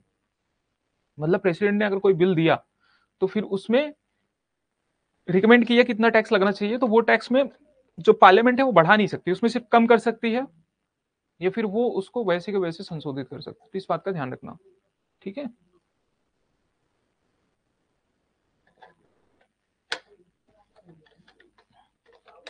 और एक डिफरेंस आ सकता है, मनी बिल क्या होता है और फाइनेंस बिल क्या होता है, फाइनेंशियल बिल क्या होता है, छोड़ो, पहले यहां देख लो, सुनो, पहले ये देख लो, फिर उसके बाद फाइनेंशियल बिल, मनी बिल और फाइनेंस बिल देखते हैं क्या डिफरेंस होता है। अच्छा ये बताओ, जब बजट आएगा तो बजट में तीन तरीके की कटौती की जा सकती है, मतलब तीन तरीके से कट किया जा सकता है। एकदम सिंपल है, कुछ है ही नहीं, लिखा हुआ है, मैं आपको सिर्फ समझा रहा हूं, उसको आराम से सुन लेना, याद हो जाएगा। मेरे बच्चे, एक होता है पॉलिसी कट। पॉलिसी कट क्या होता है? जो गवर्नमेंट आई है वो बजट पेश करेगी, उसकी एक पॉलिसी है। अगर मान लो पॉलिसी ही कट कर दे कोई, ठीक है, पॉलिसी ही कट कर दे, पूरा खत्म कर दे, और बोले गवर्नमेंट से ले जाओ तुम 1 रुपया अपने पास रख लो। कितना रख लो? 1 रुपए। 1 रुपए दूंगा तुम्हें सरकार, पूरा भारत चलाने के लिए, पूरा देश चलाने के लिए कितना दे रहे हैं? 1 रुपए। और पूरी की पूरी पॉलिसी ही कट कर दी, ठीक है, तो उसको क्या बोलते हैं बताओ? पॉलिसी कट बोलते हैं। क्या बोलते हैं मेरे बच्चे? पॉलिसी कट बोलते हैं। पूरी पॉलिसी खत्म कर दी, 1 रुपए। ठीक है, इसमें जो पॉलिसी कट करता है, मतलब पार्लियामेंट ही कट करेगा, तो वो नई पॉलिसी बताएंगे। तो ये एकदम कॉमन सेंस है, लेकिन ये समझो पॉलिसी कट में सारा कुछ कट करके 1 रुपए कर देते हैं अमाउंट। 1 रुपए में भारत चलाएंगे, सरकार की बड़ी बेइज्जती। ठीक है, वैसे ये पास हो ही नहीं सकता। अगर ये पास हो गया तो गवर्नमेंट गई। मैंने आपको बताया कि ये पास हुआ मतलब गवर्नमेंट गई, मतलब बजट पास नहीं हो पाया इसका मतलब गवर्नमेंट गई। बजट कहां पास होता है? लोकसभा में। लोकसभा में बहुमत किसकी है? वर्तमान सरकार की। और आपने एंटी डिफेक्शन लॉ जब पढ़ाया था तो वहां पे बताया था ना कि कोई अपनी पार्टी के विरुद्ध वोटिंग भी नहीं कर सकता, और कोई ऑब्स्टेन भी नहीं कर सकता। ऐसा नहीं कि कोई कहेगा नहीं मैं तो, मेरा तो मन नहीं है आज, मेरा मन नहीं आज, मैं वोट नहीं करूंगा, ये भी नहीं कर सकता। ये करेंगे फिर भी पार्टी से चले जाएंगे। ठीक है, तो बजट तो पास होना ही होना है, लेकिन अगर किसी ने पॉलिसी कट अगर इनिशिएट भी कर दिया तो वो सरकार की थोड़ी सी किरकिरी हो जाती है बस। ठीक है, तो पॉलिसी कट समझ में आया होगा बच्चे? पॉलिसी कट हो गया। अब एक होता है इकोनॉमी कट। इकोनॉमी क्या होता है? कहते हैं कि बड़ा इकोनॉमिकल पर्सन है, बड़ा कंजूसी करता है। अरे ऐसे बोलते हैं ना कि बड़ा कंजूसी करता है, बड़ा इकोनॉमिकल पर्सन, बहुत कम खर्चे करता है। तो इकोनॉमी कट का मतलब होता है कि जो बजट है, बजट को कुछ हद तक कम कर देना। कितना करना, कोई अमाउंट सर्टेन नहीं है, उसको कुछ हद तक कम करना। समझ में आया? दो समझ में आ गया होगा, एक पॉलिसी कट, एक इकोनॉमी कट, दो हो गया। तीसरा होता है मेरे बच्चे टोकन कट। अच्छा ये बताओ टोकन का मतलब क्या होता है? टोकन, टोकन मतलब एक संकेत होता है ना। टोकन कट एक संकेत देते हैं। क्या देते हैं? एक संकेत देते हैं। अच्छा आपके घर कोई आता है तो आपको विदाई वगैरह मिलती है, विदाई समझते हो? कितने लोग विदाई समझते हो ये बताओ? सगुन कितने लोग समझते हो? सगुन मिलते होंगे, विदाई मिलते होंगे। विदाई मिलने से मतलब खुशी आ जाती है चेहरे पे, जो खुशी आती है ना उसको आप बयान नहीं कर सकते। मतलब आप ना ना ना ना करते हो, लेकिन फिर भी मन में कहते रहते हो हाँ भगवान हाँ दे दो, तुम पैसे दे ही दो रिश्तेदार से मन में। ठीक है, बताओ विदाई किसको किसको मिलती है? अरे विदाई समझते हो? ये देखो इनको पता ही नहीं है विदाई क्या होती है। हे प्रभु।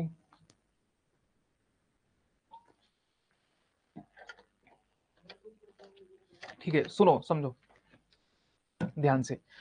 तो सुनो, जो टोकन कट होता है बच्चे कुछ नहीं करते उसमें मतलब विदाई जितना दिया जाता है, कितना दिया जाता है? 100 रुपए ना जनरली। सर हमें नहीं देते हैं। अच्छा, बहनों को देके चले जाते हैं, हमें देते ही नहीं। ये तो बड़ी मतलब ज्यादती है, इसके खिलाफ आप लोगों को आंदोलन करना चाहिए। ठीक है, रिश्तेदारों के घर पे मतलब चिपका आना चाहिए लिख के कि अरे बच्चों को नजरे मिलना हमारे यहाँ कहाँ जाता है? अच्छा नजरे मिलना कहा जाता है, अच्छा लड़कियों को मिलता है। अरे नहीं, अरे एक बच्चा बोल रहा है विदाई दहेज में, दहेज के फॉर्म में। अरे नहीं, वो थोड़ी ना होता है विदाई। मतलब जो रिश्तेदार आते हैं आपको 100-200 रुपए देते हैं वही विदाई है। आप सुनो क्यों इतनी कहानी सुनाई विदाई वाली? इसलिए कहानी सुनाई कि जो टोकन कट होता है मेरे बच्चे वो 100 रुपए का होता है। मतलब इतना बड़ा बजट, हजारों करोड़ का, सैकड़ों करोड़ का बजट, और उसमें 100 रुपए कट कर देना। बताओ 100 रुपए कट करना क्या है? तो जो 100 रुपए कट किया जाता है, सुनो पॉलिसी कट में सारा पैसा कट करके सिर्फ 1 रुपए बचता था। बोलते थे लो 1 रुपए लो और अपनी सरकार चलाओ। लेकिन टोकन कट में इसका जस्ट अपोजिट हो रहा है। मतलब वो कट नहीं कर रहे हैं, मतलब सारे पैसे कट करके 100 रुपए नहीं कर रहे हैं, इस बात से कंफ्यूज मत होना। सिर्फ 100 रुपए कट रहे हैं, पूरा बजट दे रहे हैं। कितना कर रहे हैं? 100 रुपए। समझ में आया? तो तीनों तीनों कट मोशन समझ में आ गए होंगे।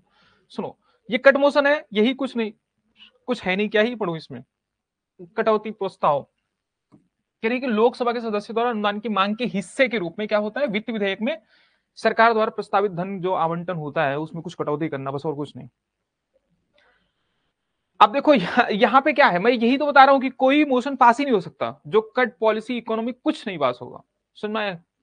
इससे बस सरकार की थोड़ी बेइज्जती होगी, लेकिन पास नहीं होता। अगर पास हो गया तो फिर इसका मतलब सरकार का बहुमत नहीं है और सरकार को इस्तीफा देना पड़ेगा। ठीक है, फिर उसके बाद मैंने आपको बताया पॉलिसी कट। पॉलिसी कट कुछ है ही नहीं, नीति में कटौती। ठीक है, घटाकर पैसा घटाकर कितना कर देते हैं? 1 रुपए कर देंगे। कितना कर देंगे मेरे बच्चे? 1 रुपए देंगे बस, और कुछ नहीं करेंगे। ठीक है, करने की मांग की जाती है। और क्या होता है बताओ? कुछ नहीं होता है। बस ये समझो पॉलिसी कट में 1 रुपए कर देते हैं। और इकोनॉमी कटौती, यहां पे मैंने आपको बताया था इकोनॉमिकल का मतलब क्या होता है, कंजूस होता है ना। ठीक है, तो क्या करते हैं इसमें? अब इसमें धनराशि का पता नहीं कितना कट करेंगे, लेकिन कम करते हैं, बजट को कम करते हैं। ठीक है, हाँ अच्छा खासा कम करते हैं।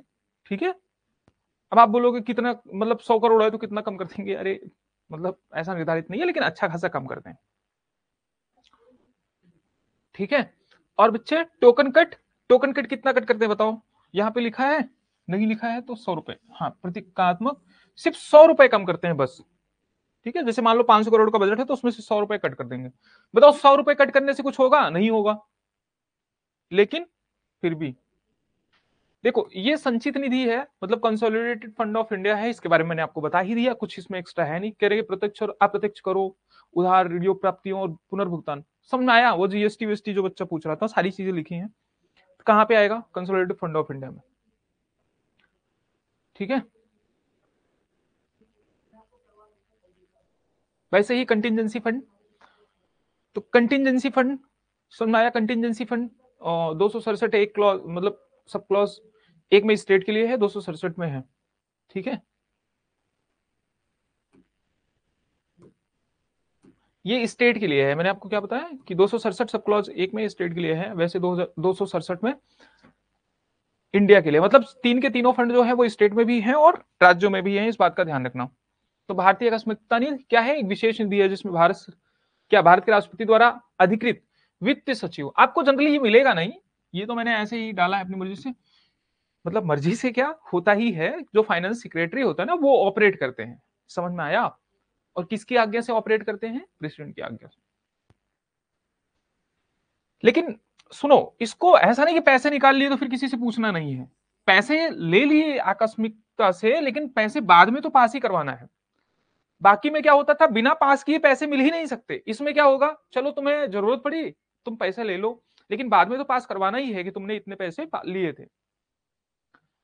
तो अब इसका कोर्स कितना है? 30,000। अगर ऐसा स्टेटमेंट आ जाए कि पहले इसका जो लिमिट था वो 500 करोड़ था और 500 से बढ़ा के इसको 30,000 करोड़ कर दिया तो सही है, इस बात का ध्यान रखना। ठीक है मेरे बच्चे। और बाकी ये देखो, पब्लिक अकाउंट फंड में ये मैंने आपको बता ही दिया, स्मॉल सेविंग वगैरह हो गई, नॉर्मल जो बचत है लोगों का वो इसमें आता है। ठीक है, ये कह रहे हैं कि भारत का सार्वजनिक खाता एक ऐसा खाता है जिसमें भारत सरकार द्वारा या उसकी ओर से प्राप्त सभी सार्वजनिक धन भारत की समेकित, मतलब ठीक है, पब्लिक अकाउंट फंड में आता है।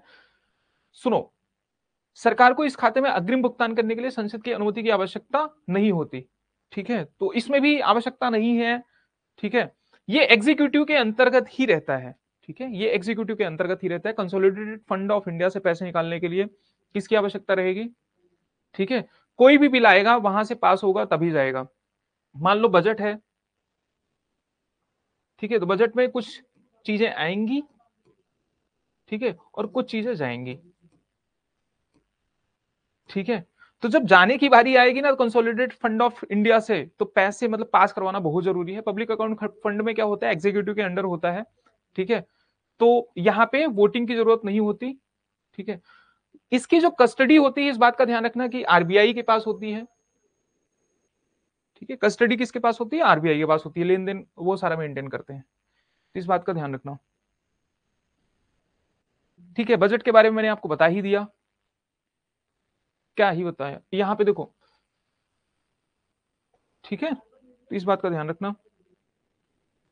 बजट आगामी वित्तीय वर्ष अर्थात आगामी वर्ष की अनुमानित आय है। मतलब आप बताओ इसमें जितने स्टेटमेंट लिखे हैं, अब आप खुद ही बताओ ये सारे के सारे स्टेटमेंट, मतलब आप खुद ही फ्रेम कर सकते हैं कोई, इसीलिए मैं कहता हूं कि अगर आपको समझ में आ गई हैं चीजें, पीएम फंड क्या होता है, कॉन्स्टिट्यूशनल होता है, पीएम फंड कॉन्स्टिट्यूशनल होता है। देखो मैंने ये जो तीनों फंड बताए हैं, ये चाहे स्टेट के फंड हो, चाहे चाहे स्टेट के फंड हो, चाहे इंडिया के फंड हो, तीनों के तीनों क्या होते हैं? कॉन्स्टिट्यूशनल होते हैं। बाकी जो अदर फंड बचे हैं ना, जहाँ पे डिफरेंट टाइप्स के, मतलब कि वहां पे डिफरेंट टाइप्स के आपको, जैसे जो टैक्स वगैरह भरते हैं, टैक्स वगैरह फाइल करते हैं, तो उसमें बहुत सारे क्या मिलते हैं,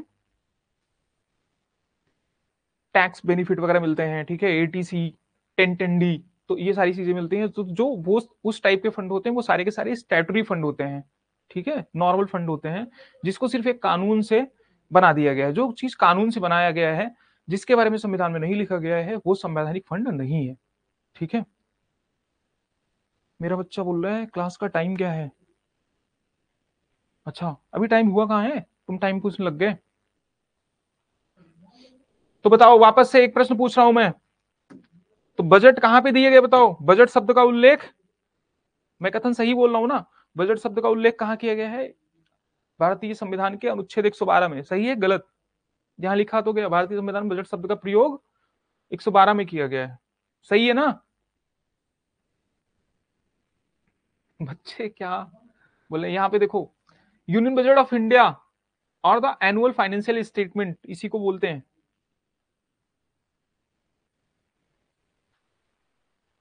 प्रियांशु ने बोला नहीं। ठीक है, नहीं किया गया है, हाँ नहीं किया गया है। ठीक है, तो बजट शब्द का प्रयोग नहीं किया गया है, इसके बजाय संविधान के अनुच्छेद 112 में क्या किया गया है? वार्षिक वित्तीय विवरण, annual financial statement. Sir budget शब्द का प्रयोग कहीं नहीं किया गया है हाँ सही, कहीं नहीं किया गया, कहीं नहीं किया, एकदम सही कह रहा है बच्चा, संविधान छोड़ो, कहीं नहीं किया गया। बजट मतलब आप पढ़ेंगे ना, तो मतलब क्या ही बताऊं मैं आपको। इंग्लैंड में जब भी बजट बजट पेश होता है तो वो चमड़े का थैला लेके आते थे, ठीक है, तो उसको बजट बोलते थे, तो इसीलिए बजट बोलते थे। गुड मॉर्निंग, अभी आ रहे हो तुम? हाँ देखो, इनके गुड मॉर्निंग बोलने से मुझे बिल्कुल खुशी नहीं हुई, बताओ क्यों? सारी क्लास खत्म होने के बाद आ रहे हैं, ये 1.5 घंटे के बाद। क्या नाम है इस बच्चे का? अच्छा, यस सर। अरे नहीं, जल्दी आओ, यस सर। ठीक है, भारत का केंद्रीय बजट, मेरे बच्चे ये देखो ध्यान से, देखो, तो 3 घटकों में पेश किया जाता है, मैंने आपको बता ही दिया, जिसे बजट वर्ष भी कहा जाता है। किसको? आगामी वित्त वर्ष का, मतलब एक्चुअल बजट यही होता है। यही तो बताया, चालू वित्त वर्ष मतलब जो भी प्रेजेंट में चल रहा है, ये इसका एक्चुअल पेश होता था। यहां से मैं आपको पढ़ा भी सकता था, लेकिन यहाँ पे एक्चुअल पे क्या है कि आपको समझ में नहीं आता। ये एक्चुअल था, थोड़ा साफ लिखूं, इतना गंदा क्यों लिखा हूं मैं? ठीक है, और ये एस्टिमेटेड था बच्चे, और ये क्या था बच्चे? प्रपोज्ड था।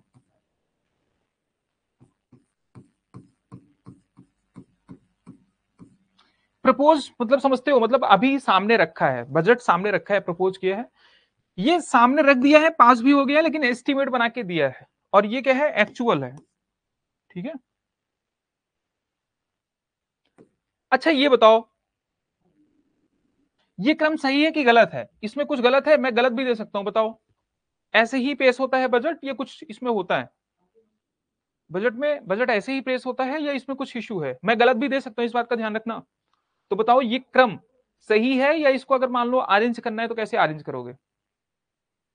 पहले प्रेजेंटेशन ऑफ बजट होता है, फिर जनरल डिस्कशन होता है, फिर स्क्रूटनी होती है बाई डिपार्टमेंटल कमेटीज, मैंने बताया था 24 डीएससी होती है, डिपार्टमेंटल रिलेटेड स्टैंडिंग कमेटीज होती हैं।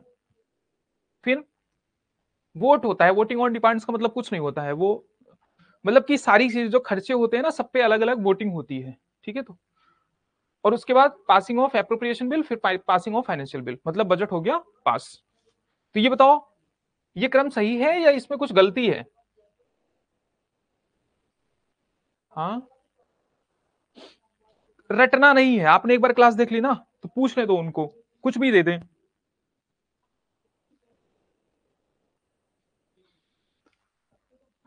बताओ, सही था वो प्रेजेंटेशन ऑफ बजट? ये सारी चीजें मैंने आपको बता ही दी हैं। अच्छा, सभी बोल रहे हैं सही है, माई हार्ट म्यूजिक। ठीक है,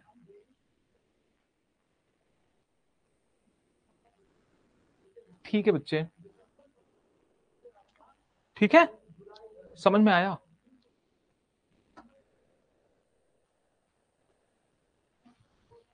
राइट है, ठीक, सही है, वो क्रम वही है जो मैंने आपको बताया था, वो क्रम वही है। बस आप समझ गए तो समझो कि कहीं दिक्कत आने वाली है ही नहीं। ठीक है, सुनो मेरे बच्चे, यहां पे देखो ध्यान से। अब बजट कैसे प्रस्तुत किया जाता है, ये मैंने आपको बता ही दिया कि भारत में बजट ये प्रक्रिया जो है, बजट, अभी को कितना अच्छा स्टेटमेंट मैंने लिखा है, बजटीय प्रक्रिया बजट प्रस्तुतिकरण के साथ शुरू होती है। अरे इसमें क्या नया है? कुछ नहीं, बजट पेश करेंगे तभी तो बजट प्रक्रिया स्टार्ट हो जाएगी। ठीक है, राज पांडे, आज तुम बहुत कम बोल रहे हो, बताओ क्या दिक्कत हो गई? देखो, कह रहे कि परंपरागत रूप से क्या होता था, भारत का केंद्रीय बजट फरवरी के अंतिम कार्य दिवस पर पेश किया जाता था, मतलब लास्ट डे ऑफ फे पेश किया जाता था। लेकिन अभी क्या कर दिया गया, 1 फरवरी। समझ में? बजट को लोकसभा में 2 या अधिक भागों में प्रस्तुत किया जाता है। ठीक है, 2 भागों में, जनरली फाइनेंस और अप्रोप्रिएशन बिल के उसमें प्रस्तुत किया जाता है। और ऐसा भी हो सकता है उसको अलग अलग पार्ट्स में और ज्यादा डिवाइड करके कर सकते हैं। ठीक है, तो प्रत्येक भाग को इस प्रकार निपटाया जाएगा। निपटाना समझते हो ना? हाँ, निपटाया जाना। ठीक है, जैसे वो बजट हो, मतलब कितने भी पार्ट्स पेश किए जाए ऐसा ही पास होगा, उस तरीके से ऐसा ही माना जाएगा कि वो बजट ही है। एक्सरसाइज कर रहा हूं सर। अच्छा, ठीक है, ग्रेट। ठीक है, बाकी मैंने आपको बता ही दिया। फिर मतलब सबसे पहले क्या होता है बजट, बताओ? बजट भाषण होता है, इसमें क्या होता है, भाषण के साथ बजट को प्रस्तुत किया जाता है। ठीक है, उसके बाद क्या होता है, प्रेजेंटेशन ऑफ इकोनॉमिक सर्वे, मतलब लोगों के सामने रखा जाता है। अब प्रेजेंटेशन ऑफ इकोनॉमिक सर्वे कुछ नहीं है, मतलब बजट को ही सबके सामने रखा जाता है। ठीक है, समझ में आया कि नहीं? तो इकोनॉमिक्स सर्वे आपको पता ही होगा, कह रहे हैं कि एक तरीके का रिपोर्ट होता है जो सबके सामने वहां पे प्रेजेंट कर दिया जाता है। और अगर इकोनॉमिक सर्वे में ना बजट को दे भी दिया गया तो फिर अलग से बजट पेश करने की जरूरत नहीं है। ऐसा नहीं कि इकोनॉमिक सर्वे में प्रिंट करा दिया गया और उसके बाद अलग से ले जाके कॉपियां बांटेंगे बजट की, तो ऐसा नहीं है। इकोनॉमिक सर्वे प्रेजेंट करना मतलब बजट प्रेजेंट कर देना, इसी को प्रेजेंटेशन ऑफ बजट बोलते हैं। आर्थिक सर्वेक्षण प्रस्तुतिकरण, ये एक डॉक्यूमेंट होता है। इकोनॉमिक सर्वे क्या होता है? डॉक्यूमेंट्स होता है ना, समझ आया? इकोनॉमिक सर्वे आता नहीं है। देखो, तो आर्थिक सर्वेक्षण बजट प्रस्तुत किए जाने से क्या होता है, एक दिन या कुछ दिन पहले संसद में प्रस्तुत किया जाता है इसको, मतलब ठीक है। कह रहे कि आर्थिक सर्वेक्षण जो होता है बजट प्रस्तुत, मतलब बजट जैसे प्रस्तुत किया जाएगा, मतलब बजट का जब भाषण होगा तो ऐसा नहीं है कि इकोनॉमिक सर्वे में आ गया तो सबको पता है कि हाँ यही है बजट, इसके अलावा दूसरा बजट आने वाला नहीं है, मतलब वही मिलेगा और कुछ नहीं। ठीक है। जनरल डिस्कशन होता है नॉर्मल, मैंने बोला कि 3 से 4 दिन डिस्कशन होगा, बजट पेश हुआ मतलब इकोनॉमिक सर्वे आया, बजट पेश हुआ, जनरल डिस्कशन होगा, आम चर्चा होगी उस पर 3 से 4 दिन। क्या ये वोटिंग होती है? वोटिंग वोटिंग नहीं होती है। ये मत सोचना कि जनरल डिस्कशन में ही वोटिंग होने लगी, तो वोटिंग नहीं होती, इसलिए जोर देके बता रहा हूं मैं। ठीक है। तो वोटिंग नहीं होती तो फिर कट मोशन वगैरह क्यों आएगा? जब वोटिंग होती ही नहीं तो फिर वोट क्यों होगा? कट मोशन का मतलब तो वोटिंग होना ना, कट मोशन का मतलब तो बिल आया। ठीक है। स्क्रूटनी बाई डिपार्टमेंटल कमेटीज मैंने आपको बता ही दिया, इसमें 24 डिपार्टमेंटल कमेटीज हैं। ठीक है। इसका इतिहास आपको जानने की जरूरत नहीं है, लेकिन लेट 1980s में, 1889 में ऐसा देखा गया। एक्चुअली देखो, नेताओं से काम तो ज्यादा हो नहीं पाता, तो ऐसा देखा गया ये क्या ही स्क्रूटनाइज करेंगे, कितनी देर पढ़ेंगे ये। ठीक है। बजट बजट पढ़ने के बस का है नहीं, ऐसे उठाएंगे और रख देंगे, तो एक्सपर्टीज चाहिए उसके लिए। ठीक है। तो एक्सपर्टीज चाहिए, इसीलिए कमेटीज बनाई गई। अभी तो वर्तमान में 24 हैं। सबसे पहले जब मैं बता रहा हूँ 1980s के एट द एंड, मतलब 1989 में 3 कमेटीज बनाई गई थी बस, साइंस एंड टेक पे। ठीक है। एक साइंस एंड टेक पे था, फार्मास्यूटिकल पे था। ठीक है। तो 3 बनाई गई थी। और उसके बाद फिर 2003 तक ये कितनी थी बताओ? सिर्फ 17 थी। और फिर इसको बढ़ा के कर दिया गया कितना? ठीक है। 2003 के बाद 24 कर दिया गया। मेरे बच्चे ध्यान से सुनो, लिमिटेड लोग हैं, मतलब राज्यसभा और लोकसभा में लिमिटेड लोग हैं। तो पहले 17 थी, तो इसमें मेंबर कितने होते थे बताओ? 45। और अभी 24 है, तो बताओ मेंबर कम होंगे कि ज्यादा? लोकसभा के लोग बढ़े, राज्यसभा के लोग बढ़े, मेंबर उतने ही है, सदस्य उतने ही। तो बताओ यहां पे सदस्य कम होंगे कि ज्यादा?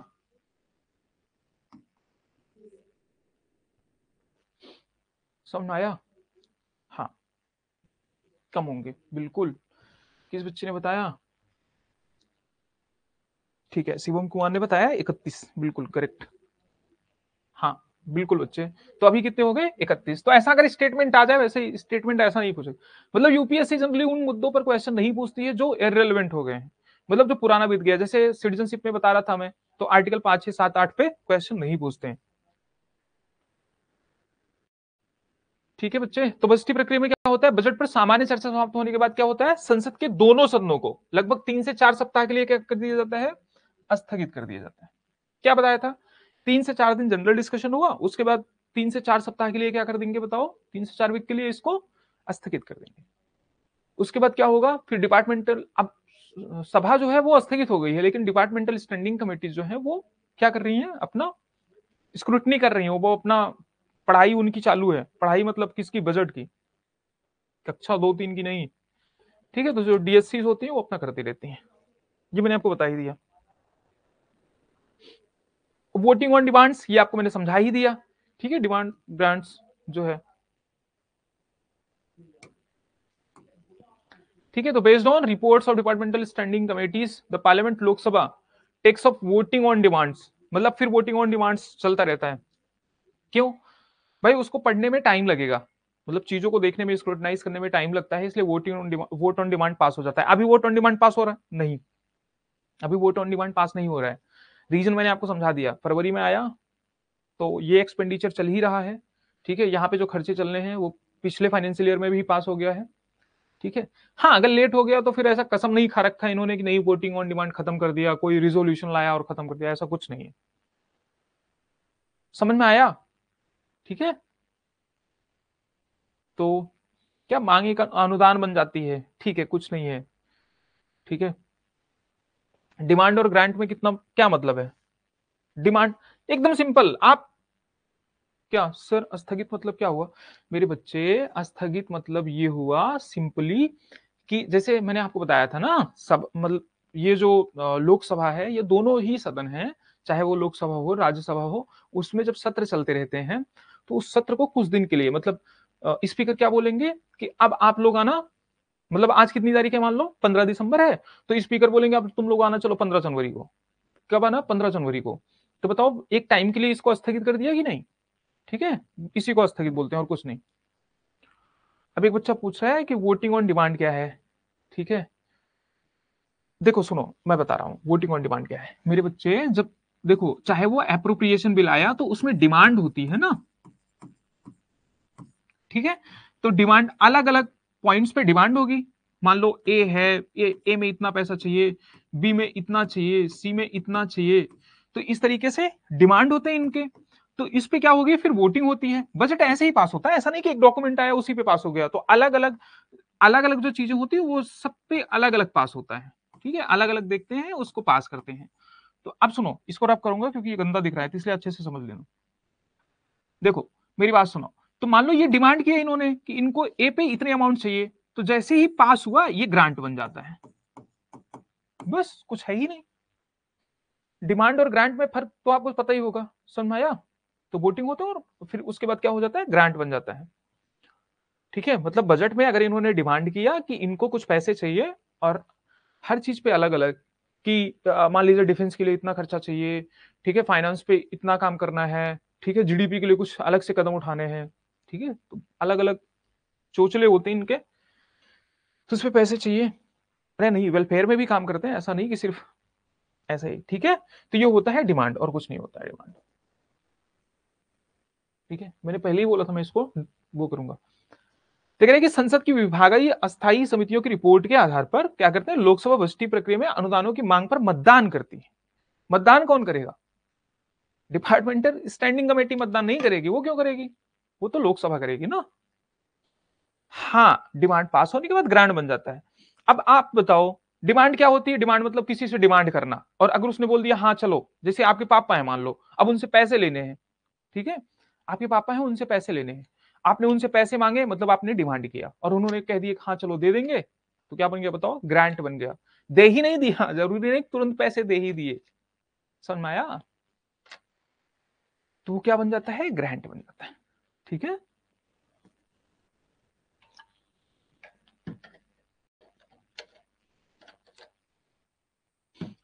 समझ में आया?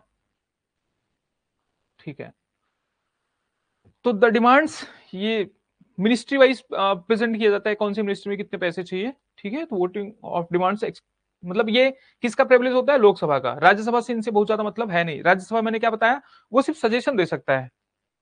ठीक है, उनके सामने बजट पेश हुआ तो वो सजेशन दे सकते हैं कि भाई इसमें थोड़ा कम कर सकते हो, मतलब ज्यादा का तो बताएंगे क्यों। ठीक है, समझ में आया? तो क्या है कि each demand is voted separately. मैंने क्या बताया कि अलग अलग, ठीक है, अलग अलग इसको क्या किया जाता है बच्चे, इस पे वोट किया जाता है, अलग अलग वोट किया जाता है ईच डिमांड पे। डिमांड जैसे पास होता रहता है वो ग्रांट बनता चला जाता है। इसीलिए तो टाइम लगता है, इसीलिए तो मैं बोल रहा हूँ कि 2 महीने लग जाते हैं।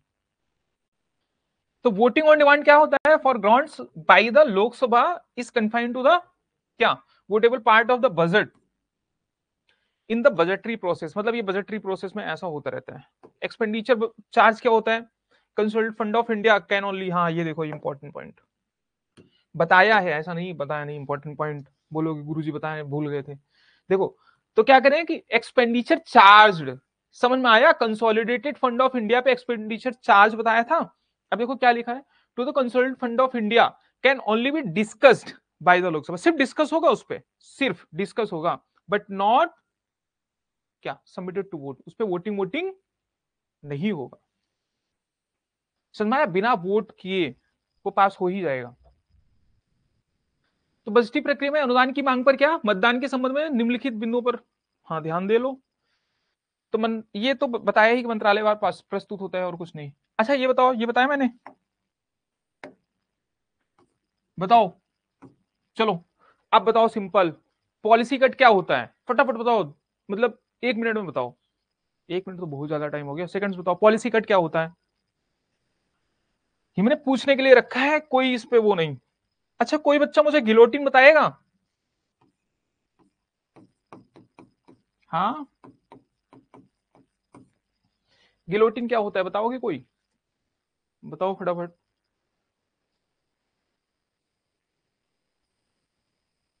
ये पासिंग ऑफ एप्रोप्रिएशन बिल, ठीक है। तो बजट हो ही गया है, मैं आपको डॉक्यूमेंट्स दे दूंगा, जो मैंने पढ़ाया है ना, जो मैंने लिख के पढ़ाया है, जो समझा के चार्ट बना के पढ़ाया है ना, वही लिखे हुए फॉर्म में सारी चीजें दी गई। 1 रुपया दिया जाता है सारी पॉलिसी खत्म करके। गजब। मतलब डिमांड पास होने के बाद, हाँ 1 रुपया सभी पॉलिसी को कट करना। ठीक है, दिया कितना जाएगा, अमाउंट कितना दिया जाएगा? 1 रुपए पॉलिसी कट करके। ग्रेट, मेरे सभी बच्चों को समझ में आ गया। ठीक है। अच्छा, तभी लगता है जब आपको आ जाए समझ। क्या हो गया, कहाँ थे? हाँ, ग्रेट, सभी को। ठीक है, तो पॉलिसी कट समझ में आ गया। गिलोटिन नहीं बताया मुझे किसी ने, क्या होता है गिलोटिन? एग्जाम्पल दिया था, समझाया था कैसे खाता है। गिलोटिन किसको बोलते हैं, कितनी तेजी से खाता है वो। मान लो बजट पास हो रहा है, मैंने बताया था ना उस दिन बिल के लिए, सारे के लिए। मान लो कोई बजट पास हो रहा है, ठीक है, पासिंग चल रही है, और उस पे क्या है, एक टाइप का क्लोजर मोशन होता है। ठीक है, तो बजट पास हो रहा है, उस पर डिस्कशन कर रहे हैं, लेकिन फिर बोलेंगे भाई अब एक काम करो, सब कुछ खत्म, अब डिस्कशन खत्म, अब पास करो। मतलब चर्चा वर्चा खत्म कर दो, पास करो। एक टाइप का क्लोजर मोशन होता है, लास्ट में आता है। ठीक है, तो ऐसे मत भूलो। हाँ, ठीक है। तो एप्रोप्रिएशन बिल और फाइनेंस बिल वो मैं आपको बता ही दिया, तो इसको थोड़ा सा पढ़ लेना। ठीक है, ये कह रहे हैं कि राष्ट्रपति के रिकमेंडेशन के बाद इसको पास किया जाता है। तो जो एप्रोप्रिएशन बिल होता है और जो फाइनेंस बिल होता है ना, उस वो मनी बिल ही होता है, वो अलग से कोई बिल नहीं है। ठीक है, तो मनी बिल जनरली दो टाइप के होते हैं, एक एप्रोप्रिएशन बिल होता है, दूसरा फाइनेंस बिल होता है। और एप्रोप्रिएशन बिल और फाइनेंस बिल क्या होता है ये मैंने आपको समझा ही दिया। तो आज के लिए बस करें, ठीक है, बाकी ये दे दूंगा मैं, आप पढ़ लेना एक बार। इसमें कुछ है ही नहीं, वोट ऑन अकाउंट आपको समझा ही दिया अच्छे से। मतलब यहाँ पे जो लिखा है ये तो मैं छोड़ो, आप खुद ही बता दोगे, ये कुछ नहीं है। देखो, ये जो मैं इतना लिख के लाता हूं ना, लोग कहते हैं मतलब कैसे पढ़ेंगे, अरे पढ़ना ही नहीं है इसमें। देखो, ये इन बिंदुओं पर ध्यान देना है। देखो, बिंदुओं पर ध्यान दो। बजट पर सामान्य चर्चा समाप्त होने के बाद क्या, लेखानुदान पास किया जाता है। मतलब चर्चा हो गई, लेखानुदान। क्यों? क्योंकि भाई बजट पास होने में लगता है टाइम। तो लेखानुदान आमतौर पर कितने महीने के लिए, 2 महीने के लिए आमतौर पर बोल रहा है। ठीक है, ऐसा लिखा नहीं गया है कि 2 ही महीने। जिसकी राशि क्या होती है, केंद्रीय बजट के कुल अनुमान के छठे भाग के बराबर होती है, 1/6। मैंने लॉजिक दिया था 1/6 के पीछे क्या होता है। और चुनावी वर्ष में क्या पेश किया जाएगा बताओ, इंटरिम बजट पेश किया जाएगा। यहाँ पे दिया नहीं, यहाँ पे ये बोला है कि चुनावी वर्ष में हो सकता है लेखानुदान थोड़ा लंबा खिंच जाए, 4-5 महीने के लिए मिल जाए तो मिल जाएगा, कोई इशू नहीं। 3 से 5 माह के लिए दिया जा सकता है। और अंतरिम बजट के लिए मैंने आपको बता ही दिया है। ठीक है, तो पासिंग ऑफ फाइनेंस बिल कुछ नहीं है, कॉन्स्टिट्यूशनल प्रोविजन। ठीक है, आज के लिए बस इतना ही करते हैं। बजट, ठीक है, बजट के बारे में आई थिंक समझ में तो आ ही गया होगा। कुछ समझ में नहीं आया तो पूछ सकते हो, किसी को कुछ समझ में नहीं आया है तो पूछ सकते हो। बताओ फटाफट, कोई डाउट है, किसी का कोई भी डाउट है? कल 5 मिनट में ना मनी बिल थोड़ा सा बता दूंगा, मनी बिल होता क्या है एक्चुअल में, मनी बिल क्या है, फाइनेंशियल बिल क्या है, ये थोड़ा सा बता दूंगा बस, और कुछ बचा ही नहीं है। मनी बिल क्या होता है, फाइनेंशियल बिल क्या होता है। क्योंकि एप्रोप्रिएशन बिल और फाइनेंस बिल जो होता है वो तो मनी बिल ही होता है, एक फाइनेंशियल भी होता है। मतलब आप फाइनेंस में और फाइनेंशियल में डिफरेंस, मतलब अगर आ गया ना तो थोड़ा सा कंफ्यूज हो जाओगे, लेकिन पढ़ाने के बाद सारा कंफ्यूजन ऐसे भागेगा, पूछो मत। फास्ट टैग करा करा दिया जाता है, सीधे वोट के लिए हो जाता है, जैसे सब डिस्कशन खा लिया जाता है। गिलोटिन होता है, बिल्कुल बिल्कुल, ग्रेट। ठीक है, गुड। ठीक है, गिलोटिन समझ में आ गया। ठीक है, उस दिन पढ़ाया था। कहां से पॉलिटी खत्म, कल से? कौन है ये? मोहन। तुम पहली बात तो मुझे लगता है कि तुम पहली या दूसरी बार क्लास में ही आ रहे हो, उसके बाद कल से पॉलिटी भी खत्म कर रहे हो। पॉलिटी चलेगा अभी, लेकिन पॉलिटी के साथ साथ अब सोच रहा हूँ मैं 3-4 दिन में देखो कुछ और भी स्टार्ट करते हैं। ठीक है, कुछ दिन में स्टार्ट करते हैं, हिस्ट्री वगैरह भी स्टार्ट करते हैं, हिस्ट्री इकोनॉमिक्स भी खत्म करते हैं। और जैसे ये पढ़ा रहा हूँ ना, हिस्ट्री तो और खत्म, मतलब इतना अच्छा समझ में आएगा, हिस्ट्री में कुछ है ही नहीं, स्टोरी फॉर्म में समझाना है। यहाँ तो मतलब आपको टेंशन होता होगा कैसे याद होगा, याद होगा, याद होगा, मतलब परेशान। लेकिन हिस्ट्री में तो कुछ है ही नहीं।